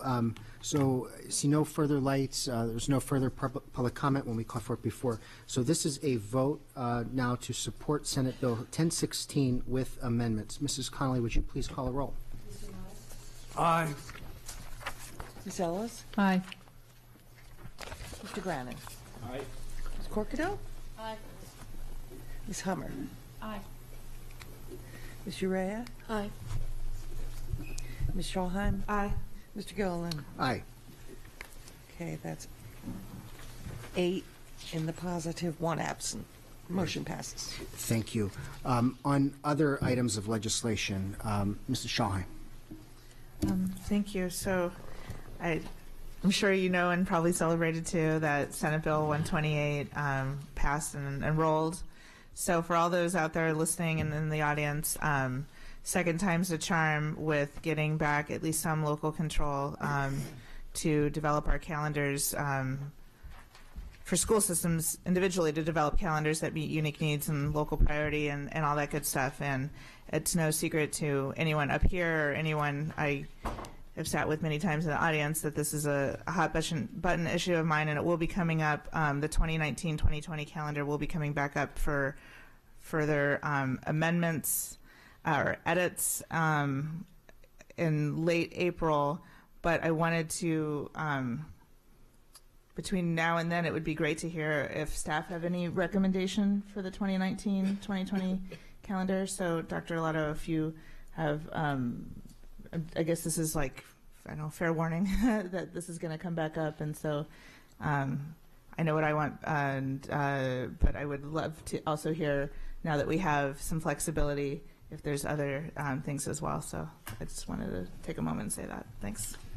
And just to add to that, so the Senate Bill 128 would just allow school systems to, it would rescind the governor's executive order, which currently requires schools to start the no earlier than the Tuesday after Labor Day and end by June 15th. Senate Bill 128 restores the authority back to school systems so they can decide to keep doing that or not do that. So it passed as an emergency legislation, and so it's gone to the governor's desk because it's been sent to him before the end of session. He has 6 days to act. The governor does not agree with the legislation, so we're expecting him to veto the bill, but because it's emergency legislation, it also has to pass with 3/5 vote, and that's what you need to override a veto. And so the expectation is that there will be a veto override of the legislation unless there are some last-minute defections on the bill. And that's one of a couple of bills dealing with school calendar issues before the legislature this year. That's the only one that made it out of crossfile, right? I mean, no. So there's another bill, House Bill 1078, and that deals with Easter Monday and President's Day, and actually had a. So that was a House bill, and it passed out of the full House, and so that would just allow schools. It would not require Easter Monday and President's Day to be school holidays. Currently, under Maryland law, they are school holidays, and so we must close. And so it would just leave that up to school systems whether they decide to close on those 2 days. There was a bill hearing today in the Senate Education, Health, and Environmental Affairs Committee on the legislation. That seems to have support as well. and so the other one did hit the desk today, his desk. So it passed out of, so there were some amendments to Senate Bill 128 when it got to the House, and so it had to go back to the Senate, and they had to concur, and so all of that happened Monday. Monday was crossover, which means that all bills need to cross over from the original House to the other House in order to be timely, and so there was a flurry of activity at the General Assembly. They were, in session multiple times to vote out legislation, and so I'm not sure exactly when if it's a full 24 hours later, but I would count like day one being Tuesday. So Sundays do not count, so I believe the governor would have to act, if my numbers are correct, would be Monday, no later than next Monday. But I may be wrong, so Monday or Tuesday, but I believe it's Monday. So we'll know soon. I just had a quick question, Ms. Ortiz. Is there any update on I don't remember the number, but the bill that I asked about last time regarding glasses and the school system giving out glasses to students? So that's a good question. I believe one of them, I can't remember if the House bill or the Senate bill, I believe one of them did pass out of its originating House on time. But I don't recall which version of it. But I can definitely get back to you and let you know. Okay, perfect. No worries. It's a lot going on right now. So I'm a little, frazzled with all of the lots of bill numbers running through my head right now. Sure. But yeah, I believe one of them passed. Okay. But I'll get back to you for sure. Okay, no worries. Thank you. You're welcome. I have 18 days left to session. Yay! Not that you're counting or anything. No, get my life back. Thank you so much. All right, thank you. Thank you. Item 6.01 is the monthly financial status report and revenue and expenditure projections. Any report? There's no report. No Questions? report. Questions? Mrs. Shahheim. Thank you. Yes, I have a question on the pages titled FY 2019 Operating General Fund Financial Projections. So is this page trying to indicate what we expect to have at the end of the fiscal year? Oh, you're there. Hello. For the record, Alex Shacknova, Chief Operating Officer. Key Director of Financial Operations. And essentially, the page is exactly as it's stated. It's talking about changes to expenses within each category and whether the expense category is going to essentially balance at least to zero or face a deficit condition. We don't anticipate At the end of the deficit fiscal year? condition as of the end of the fiscal year. That completely is contrary to what we discussed during the budget process of having a fund balance. Are you saying that there is no fund balance as a result of this page? Like, I'm a little confused.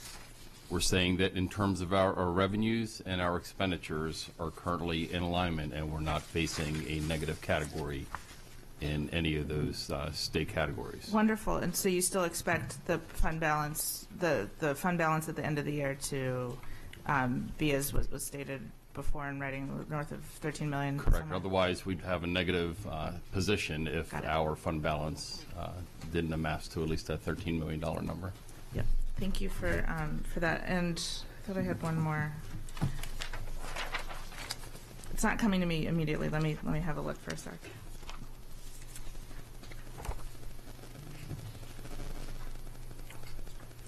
While we're waiting, any other board questions? I would make something up real quick. No, I'm good. I'm good. The rest of it makes sense. Thank you so much. Okay, great. Thank you. Any public comment? Seeing none, thank you very much. We'll now move to item 6.02, which is Transportation Consultant RFP. No. Because we'll do negotiations next. It's yours. Yeah, Ms. Shahheim. So first, thank you again for putting this together. And as you all know, because I sent everyone an email and thank you. Well, I CC'd everyone about some minor, what I thought were minor changes. So thank you for. It looks like those were incorporated, and I hope that. Well, I'm really pleased with the scope of work here. I just want to state that for the record, and I'm really grateful that we're at this point. And I know that there are several more steps in this process, but the first very, very, very important step is for us to hopefully approve this scope of work. And then through my conversation with Dr. Arlotto, I think that the next step after that would be to determine the timeline for deployment of said RFP and also figuring out the funding to fund it. So knowing that the fund balance is going to be substantial, I'm hoping that we can get the money together for that. And yeah, I hope that we all can move forward with this as it's written. So I would move that we approve the scope of work. Second. Yeah, we can still, yeah. So, Yeah. but if somebody makes the motion. Right, that's what I'm saying. Somebody has to make a motion to move it to action. All right, I make a motion to move it to action, and I motion that we approve the scope of work as written. And I've been seconded. Second. Okay. Board comments or discussion on this? Sorry. Catch me at the wrong moment sometimes, just when it's a new mint. Okay. No further board comments at this point. We've got 3 public comment cards. Janet Norman, Lisa Van Buskirk, and Eric Fons.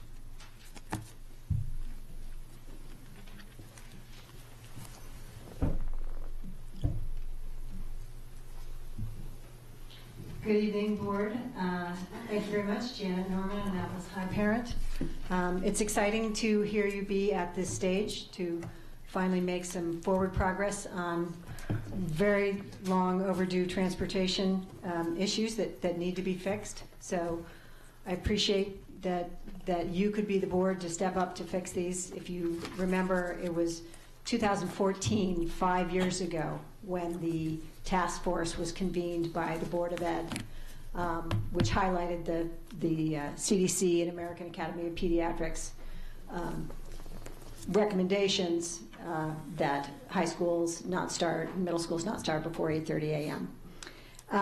So I'm glad that you can be the board to fix this issue. I'd also like to remind the board of the April 2017 testimony to the board by the principal, teachers, and parents of Mead Heights Elementary. I urge you to watch that video from April 2017, where they implored you to fix their detrimental 9:40 a.m. elementary starting time that was harming their students' learning. They explained that many of their students' military families are in military daycare from 6 a.m. waiting for school to start 3 hours and 40 minutes later. So everything you can do this fiscal year with this budget surplus to move this contract forward will help fix the long festering problem that our students have been encountering. Military families don't want you to do an empty thank you for your service. They want you to fulfill their needs. And we are honored to have them in our community, and I hope that we can fulfill the needs of all students in every level to have safe and healthy hours. The college admissions scandal that has roiled and connected with so many high school parents has hit us because we know how hard our kids are stressed through the high school experience. And so many kids, literally and figuratively, are not making it through. And so what you can do to relieve those stresses and give them healthy and safe hours as quickly as possible would be very appreciated. Thank you.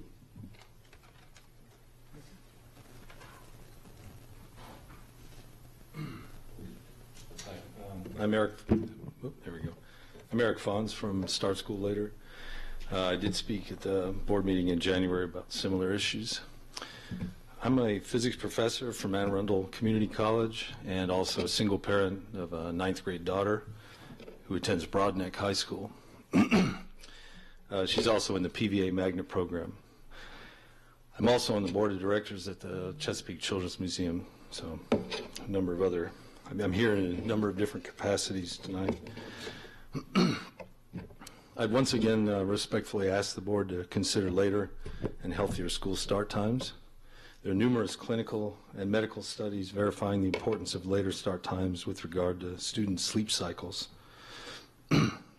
Negative health effects of perpetual sleep deprivation due to excessively early school start times are well documented. In addition, the educational benefits of adequate sleep and healthier start times are that it yields better and more effective student learning. I speak not only as an educator who's observed the negative effects on my students, who sometimes, or frequently actually, I would say, do not get adequate sleep, but also as a father of the daughter who has chronic health issues. The early high school start times are not helping her learn in an optimal way, and in some respects are making her health issues worse. She often returns home from school so exhausted that she has to take a nap for 2 or 3 hours after school, and the sleep deprivation we've been finding is leading now to more frequent illnesses. Okay. An issue that continues to be cited as a roadblock to changing school start times has been the bus transportation scheduling. This, however, I believe, does not need to be a roadblock. There are many school districts around the country that have found ways to address this. So I want to go now on record as supporting the hiring of an outside consultant to help with the transportation scheduling. I think this could make a huge difference in getting the transportation schedule issues sorted out. This in turn would help help with the process of implementing later and healthier school start times. I really believe that the issues of school transportation and healthy start times are clearly connected, and I think both issues can be resolved together quickly and in a way that does not create a huge financial burden on the county. And the reward ultimately will be healthier children who are also better and more effective learners. All right, thank you. Thank you.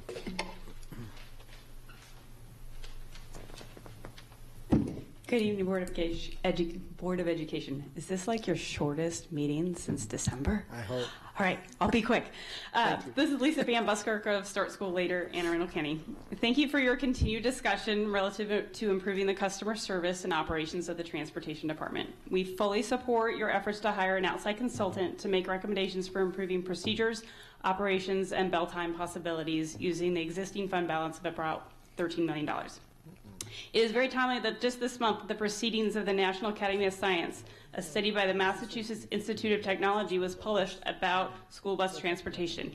In an article in Education Weekly, this was written, and I quote, "School start times is not only about busing, it's about many things. It's about the life of parents, it's about the health of teenagers, and it's about equity in the system.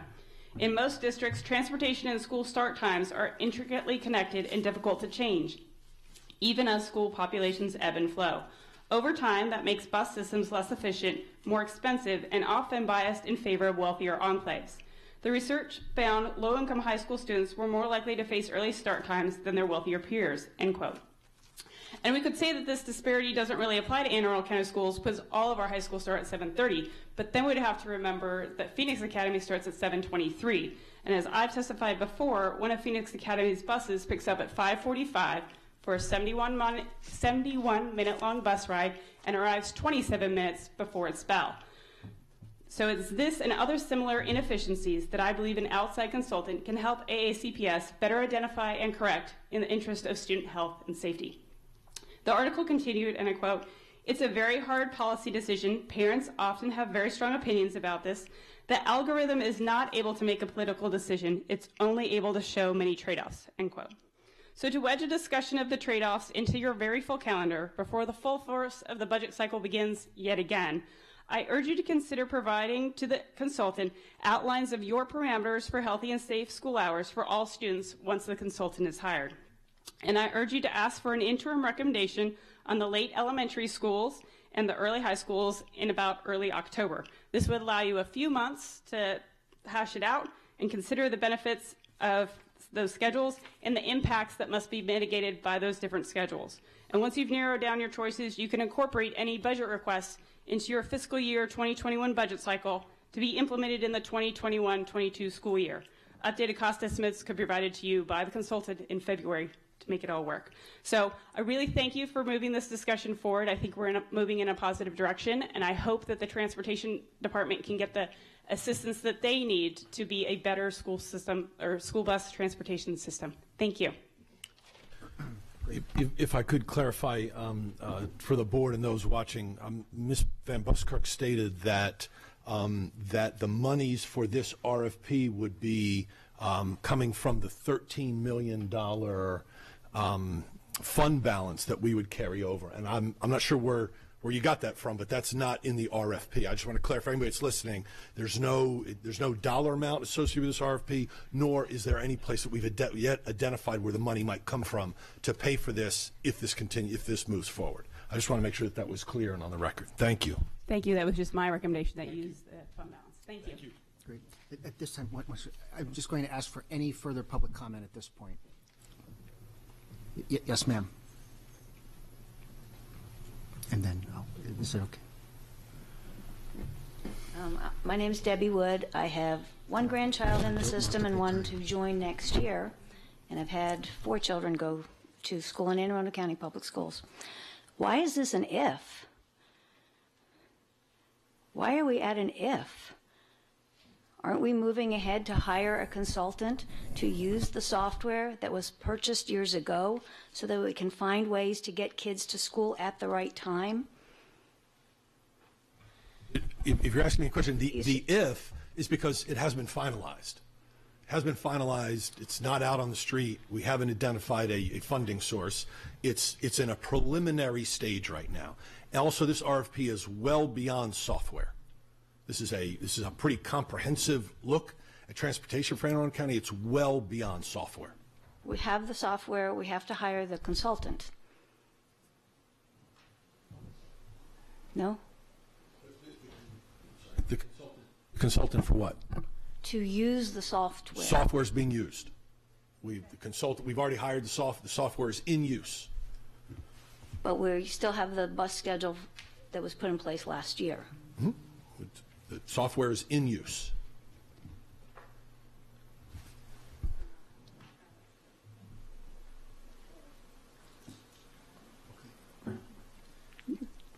It's still your time, so. Okay, well, I'm just questioning why we still have elementary schools that get out so late and all the high schools start so early. If we have software that can make it better, why are we not going toward better? To satisfy CDC, American Pediatrics, sleep science, all the evidence that says you're depriving kids of having functioning brains at that first period class. Why are we not moving more quickly toward having them at school when they're ready to be at school? There's no answer.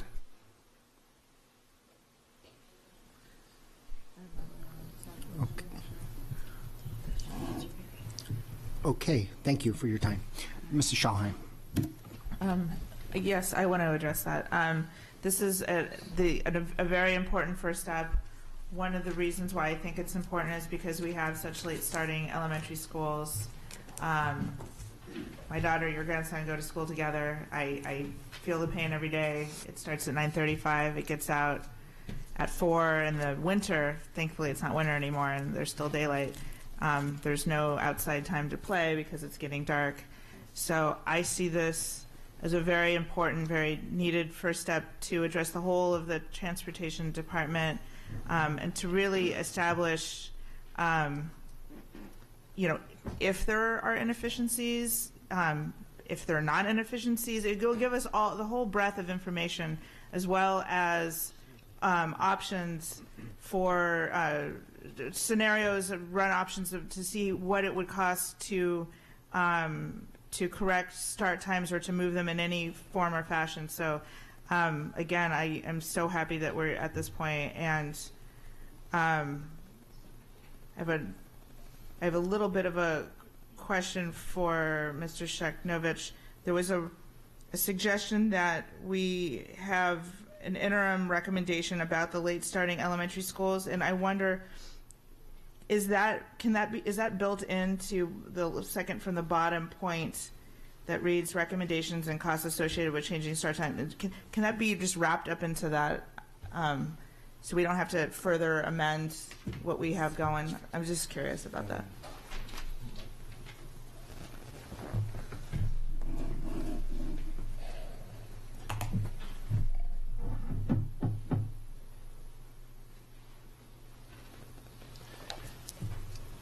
Good evening once again.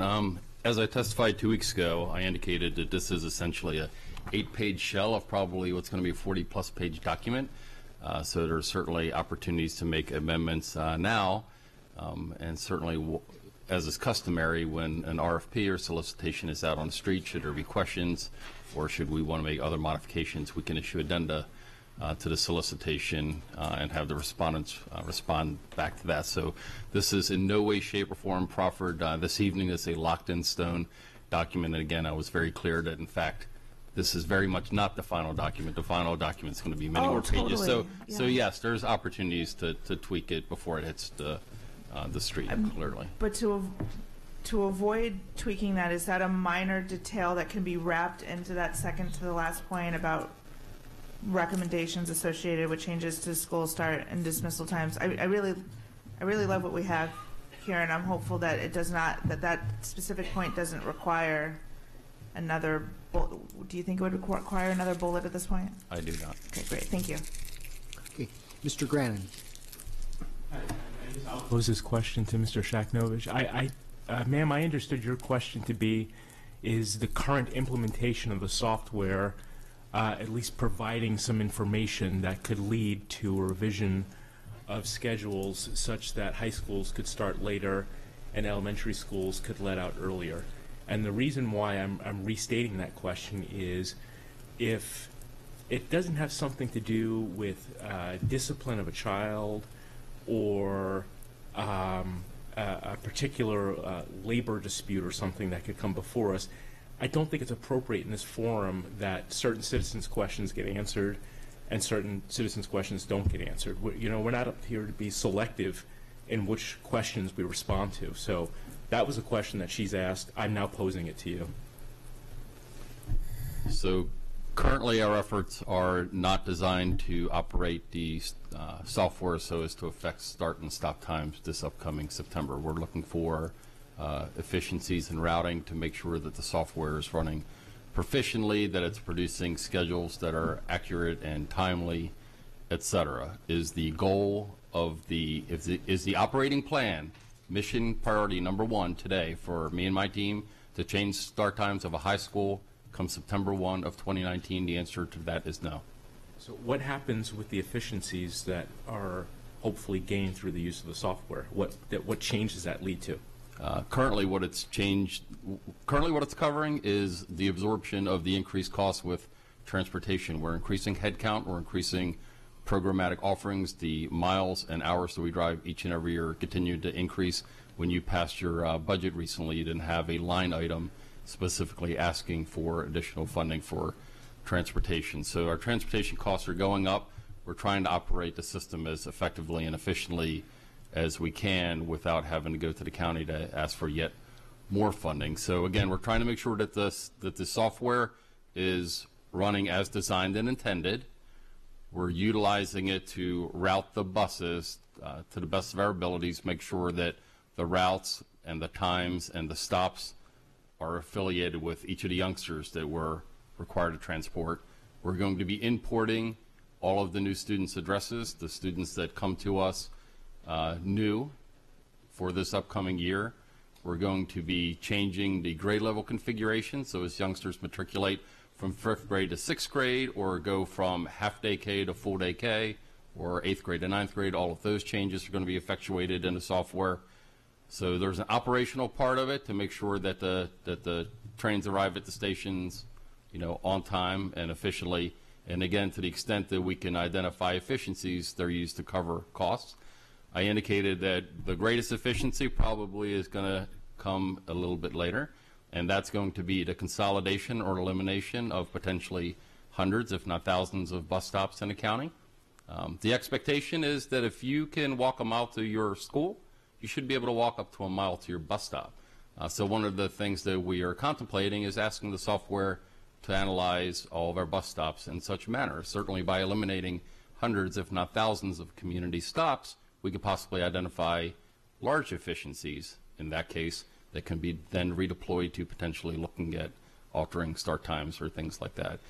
That is not the work plan for this upcoming September, however. It is something that we're eyeing for a following calendar or academic year. So just to restate your answer in simpler terms, and I hope this answers your question, as currently implemented in the software is mostly about trying to do more with a finite amount of resources in terms of school transportation. That was basically your answer. Now this other thing you're saying about potentially using it to help identify elimination of hundreds, or I think you even said potentially thousands of bus stops, based on the idea that a student, if they can walk a mile to school, they can walk a mile to a bus stop. That would require a policy change by this board in order to do that. No, that's currently in policy and regulation. That's currently in policy and regulation. Okay, well, that's news to me. So, but that obviously would be presented to this board before any elimination of bus stops started happening, with the idea that students would walk a mile now to their bus stop and then have to go from the bus stop on the bus to school.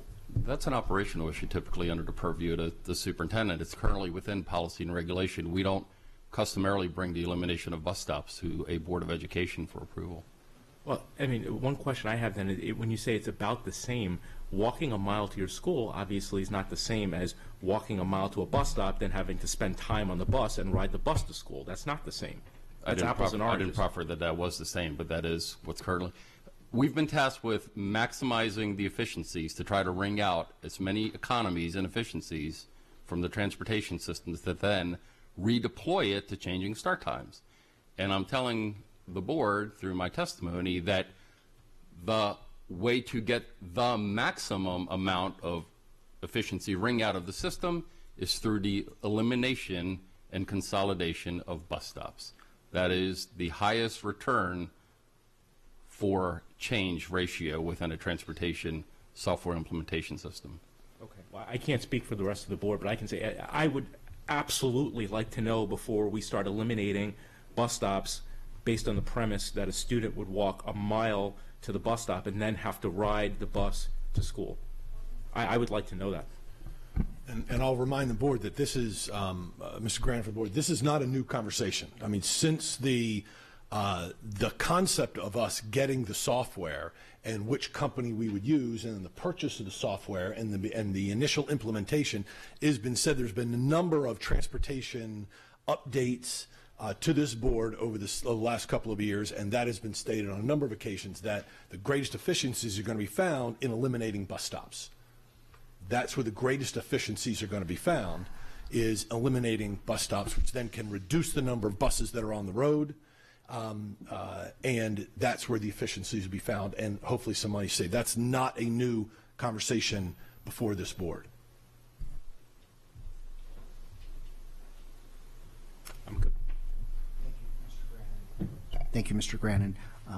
Ms. Ellis and then Ms. Schauheim.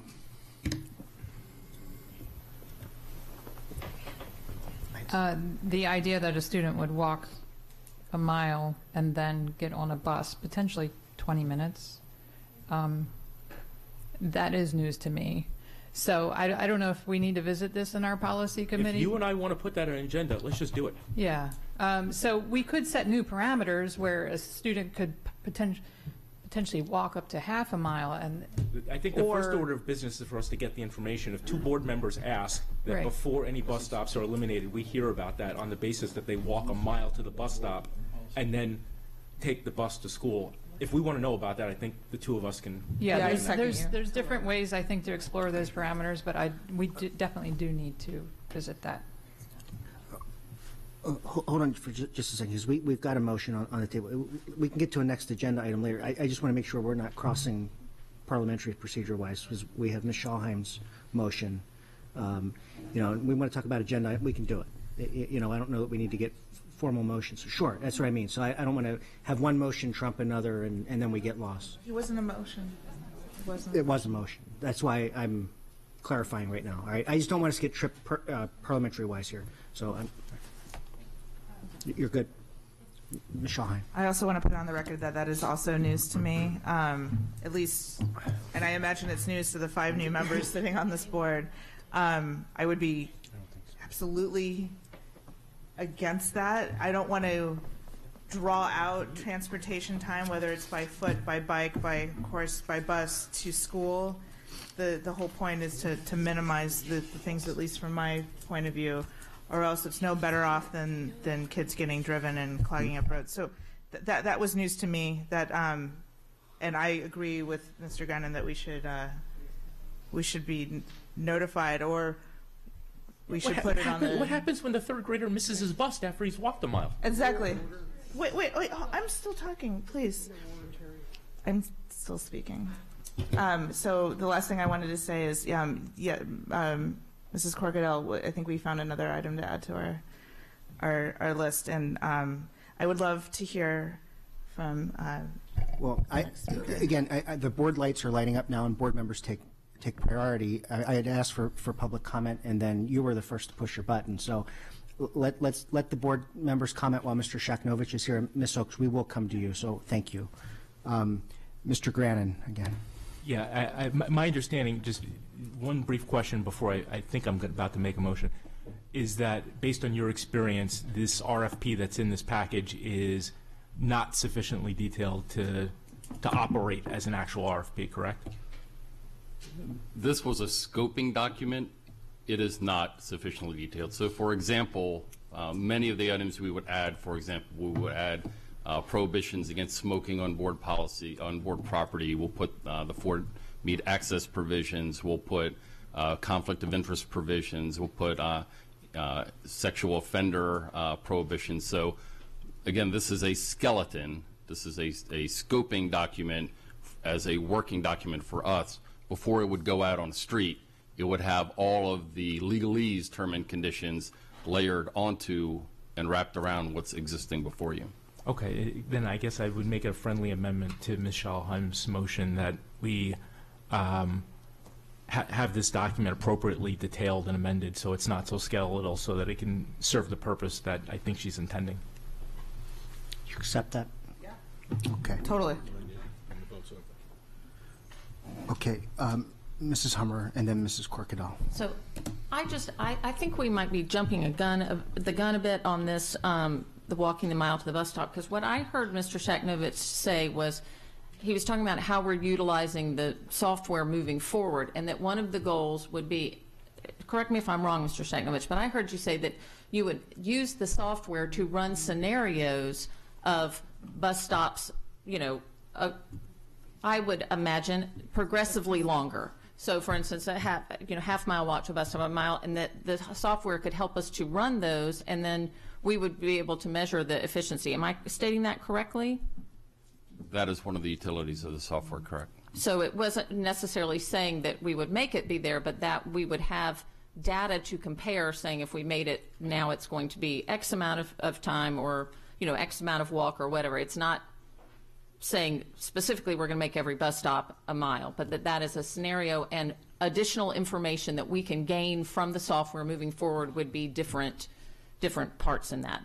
That was what I understood it to be, is that would just be a possibility moving forward of a way to use the software to gather more information about efficiencies, et cetera, within the system, not necessarily commitment to saying we're going to make bus stops a mile walk. Because I'm going to say, too, I'm not for a mile walk to the bus stop either, but that's valuable data for us to have to say, what if we've got, I know in my neighborhood, we have dozens of buses that come through. What if we have the children walk 2 more blocks? That's a quarter of a mile more. How much would we save? I'd be interested in seeing that in different scenarios through there long term with the software, because I believe, as you said, too, that's not the goal right now. This is a moving forward type thing. Correct? Correct. And I think the scoping document says to provide scenarios, identify opportunities, provide scenarios, and provide costs. And so that's part of this RFP scope we have, is to provide different scenarios. And again, scenarios are just to give us the information. It's not a commitment to do any of them. Correct. Great. Okay, great. Thank you. Mrs. Corkadal and then Mr. Grannon. I've been listening and watching and observing this, and perhaps I'm a little confused. My understanding was that the transportation RFP was to conclude and recommend the things that we are now discussing. And although I do appreciate the optics of that, and the revelation would certainly carry, it sounds like, to future conversations, I'll just remind the board that we are now currently under a motion to adopt this with the understanding that was reported by staff that this was a shell scope, and that during the course of the expansion that we would be consulted with. And so I would strongly suggest that instead of us debating an item not currently on the agenda that staff is not prepared to fully review with us, that we focus on Ms. Schalheim's motion, because I believe although that information is very important and relevant, it is not, I believe, directly related to her motion, which is to adopt her motion to take to action and to move this forward. Or unless I misunderstood the motion, which does not address walking to a bus stop or any specific policy at this time. Yeah, that was a tangent. So I would suggest that we get back on track and focus, and I therefore call the vote. Okay. Ms. Oaks, if it's okay with you now, I'm because she called the question, we'll hear from you after this procedural. I'm happy to delay that for her interest. Oh, okay. There's no good reason not to do that unless there's a reason that. Okay, so you'll suspend that. Okay. I will suspend that. Thank you. Ms. Oaks, please. Thank you. Good evening. India Oaks, Hillsmere Elementary School. As with others, this is an issue I have testified on for several years too. I just to quickly talk on behalf of elementary schools, who are in full support of high schools' later start times, while making sure elementary schools get earlier school start times. As I said 2 years ago, any parent knows there is a big difference between pre-adolescence and adolescence, and by moving elementary schools even later, we are limiting the learning ability of our youngest students, who not only more alert in the mornings, but are more prone to lose energy quickly in the afternoon. The later start times for elementary schools also impacts the health of kids who rely on free breakfast, or the many kids whose learning ability is impacted on the timing of their medication. So yes, we need this consultant and fixed start times. Thank you. Thank you, Ms. Oaks, for your patience as well tonight. So now the lights are coming back. So, Mr. Grannon. Yeah, just a quick, I have a substantive comment, but just a quick, I guess it's a point of order. I understood Ms. Schalheim to say that due to the skeletal nature of this document, she was actually withdrawing her motion at this time. I'll set that aside for the moment. I just want to make it abundantly, clear that I don't think I need a clarification of Mr. Shakhnovitz's testimony. I think I understood him to say that that is absolutely a potential application of the software. I did not understand him to say that that is absolutely going to happen. What I want to make crystal clear to everyone in this room is that my view, and now it's been seconded by at least one other board member, so it is going to happen, is that before one bus stop is eliminated based on the premise that a student can walk 1 mile to that bus stop and then ride the bus to school, you all are going to report to us on each and every one of those.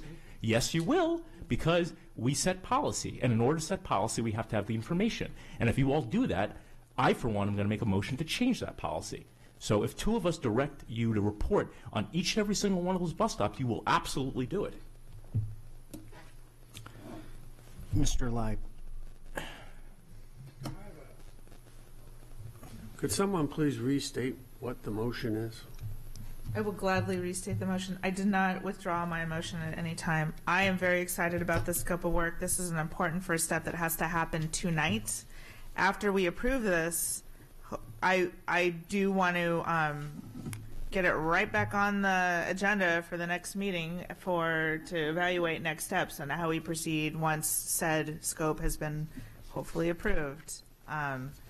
And so I know I think your addendum was to have this fully fleshed out, but how about we do this? How about my original motion stands to approve this scope of work, and part of the agenda item for April 3rd will include seeing it in its full glory, although that's a heck of a lot of trees. I'd be fine with the electronic version, and also a timeline of how to proceed. Can't do that in 2 weeks. Yeah, I don't know, because it need to come in front of the board? I mean, in terms of a meeting? No. Yeah. Not sure.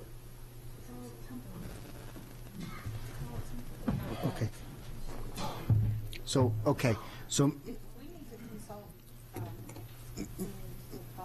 Mr. Leib was, I guess, reclaiming. Thank you, Mr. President. You know, I understand the motion to be to approve the scope of work. Yes. That's the motion. Yes. If that's the motion, I'm prepared to vote on that. That's why I was. But that's the motion. Mr. Gilliland. I believe the first motion was to move the item to action. Yes. And then the second motion is to approve. Okay. So I'm waiting to take the roll to All right. move the item to action. So let's do this. Is that correct? Review to action was already moved. It's been seconded. All those in favor say aye. Opposed, no. The ayes have it. So, nay. Okay. So we'll record one vote no on that. Now we have Mrs. Schalheim to restate your motion, please. Okay, I'm sorry for the confusion, but let's just go ahead and restate it for the record. And yes, there was a little bit of back and forth here, but now I think I got it. The motion is to approve the scope of work as it's set out. After we do that, I have some other things I'd like to add. So I move to approve said scope of work. Okay, great. Is there a second? Yes. Second. Okay, great. Second. All right. Discussion on that. I think we've already had a lot of it, but discussion on this motion, further discussion. Mrs. Hummer's late. Okay. Great. So, Mrs. Connolly, this is a vote on Ms. Schalheim's motion. Would you please call the roll? Mr. Light. Aye. Ms. Ellis? Aye. Mr. Grannon? Nay. Ms. Corkadell? Aye. Ms. Urea? Oh, I'm sorry, Ms. Hummer. Aye. Ms. Hummer is an aye. Ms. Urea? Aye. Ms. Schalheim? Aye. Mr. Gilliland? Aye.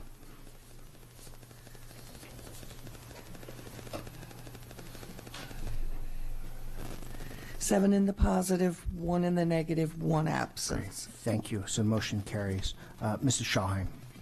Okay, that's awesome. Thank you all. Next, and please help guide me on this because I've been counseled up here too. What does it take to see this in its full, not skeleton, but the full kit and caboodle? Like time-wise, like are all these things that you add to an RFP standard text that you just copy and paste and then behold, there's the 40-page document, or is that going to take a substantial amount of work? And I ask that so you can manage my expectations so we can add this to an upcoming agenda accordingly. So essentially, I'd characterize it as a kit of parts. So, we have standard phraseology, so we would go through that inventory, that kit of parts, and glue them together in the right order and wrap them around the material that you have before you. So we're not all, but this scoping part is taking clean sheets of paper and writing language anew. The items that I'm talking about are basically taking from pre-established kit of parts and then appending them to what's here. The hard part was this, not the next. That's good to know. So then I'm just going to add an agenda item to, and please don't print this for me. I don't need to see it in its full breadth other than electronically perhaps, but to have that available for the April 3rd meeting and then have board discussion about timeline for where we go from there to what it would take to get it from full breadth to out on the street. Yeah? Okay. So do I have a second for that agenda item? Thank you. Okay. So motion's been second. Turn your light. Sorry. Yeah, as an agenda, we don't need a vote on it. So that's what's going on the next agenda. Oh, so there's no. Mrs. Hummer. No, I don't. So, part of an RFP is to give a price, isn't it? That if you're going to put out the bid for people to do, you're going to give them an idea of what the cost would be, correct? No, ma'am, we do not. We do not. So we don't give them any sort of estimate of what we get them to give us back what they would have. Customarily, that's correct. Okay, but our team will be looking into what similar things may have cost at other areas, so we know if somebody comes back with a, $15 million and we find it's only $500,000, that we know what's a general range, correct? Correct. any solicitation is reviewed for responsiveness, responsibleness, reasonability, et cetera. So there's a due diligence part that the purchasing team and the using agency, in this case transportation, for example, would undertake before a recommendation came back to the board for an award item. Okay. And when we put out RFPs, generally what is the timeline for how long they are publicized to give people, publicized for people to apply? So a minimum would be 21, I'm sorry, and that's generally considered to be compliant with the state law, but depending on the complexity of a solicitation, that may not be sufficient to get it broadcasted, to allow the community to absorb it, to price it, et cetera. Also, if it's an item that is of a more complex nature, then sometimes we will have a pre-bid meeting that we will allow prospective offers to come in, ask questions, get clarifications, et cetera. So again, the more complex a solicitation, the longer you want to have it out there on the street, because probably the worst thing that can happen is to have an offer incorrectly digest your expectations or incorrectly price their service offerings. That's where contracts typically go awry. And I would consider this one that is complex. I mean, because it's many moving parts. Would this be one that you would think would benefit from having pre-bid meetings to make sure that people understand the scope? And I would strongly advise that this is not one you would want to rush. Expediency is not your friend in this type of technical solicitation. It's I am really pleased with the breadth of the scope of this, and I think if we're going to do transportation, we need to look at every single element that's in there, and I agree. I want to make sure that it's done right and that we have people that are that whoever is bidding realizes the magnitude of it and is capable of doing what we're asking for it. So thank you. Okay, Mrs. Schallheim. So just so I understand, you have the pre-bid meeting and then it goes on the street for a month? We were having a side, is that what you said, or what's the average? No, I said to comply with the law, 21 typically, unless it's 21 emergency days? or whatever. 21 days is 21 typically days. Okay, cool. All typically right. legal compliant. That we said at our next meeting we would talk about some timelines. It would not be my recommendation, and aligned with the conversation I had my response to Ms. Hummer. While we would be legally compliant, certainly at 21 days, it may not be in your best interest to only leave it out there for 21 days. But this all is very helpful, and I'm learning a lot. Thank you. Okay, I see no further lights. That concludes, right? Mr. President, I move to conclude. Adjourn. Adjourn. Second. All in favor, aye. Opposed, no. Thank you.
A 30 minutes a break or less. No, actually in Mexico you have more recess. Okay. I think you have more than one, but also you are eating and playing at the same time. So you are playing soccer and you have So your you have to sandwich eat. here. And also you're always giving food to everybody and they are Right. giving it to you, so we don't care about allergies. I'm not sure.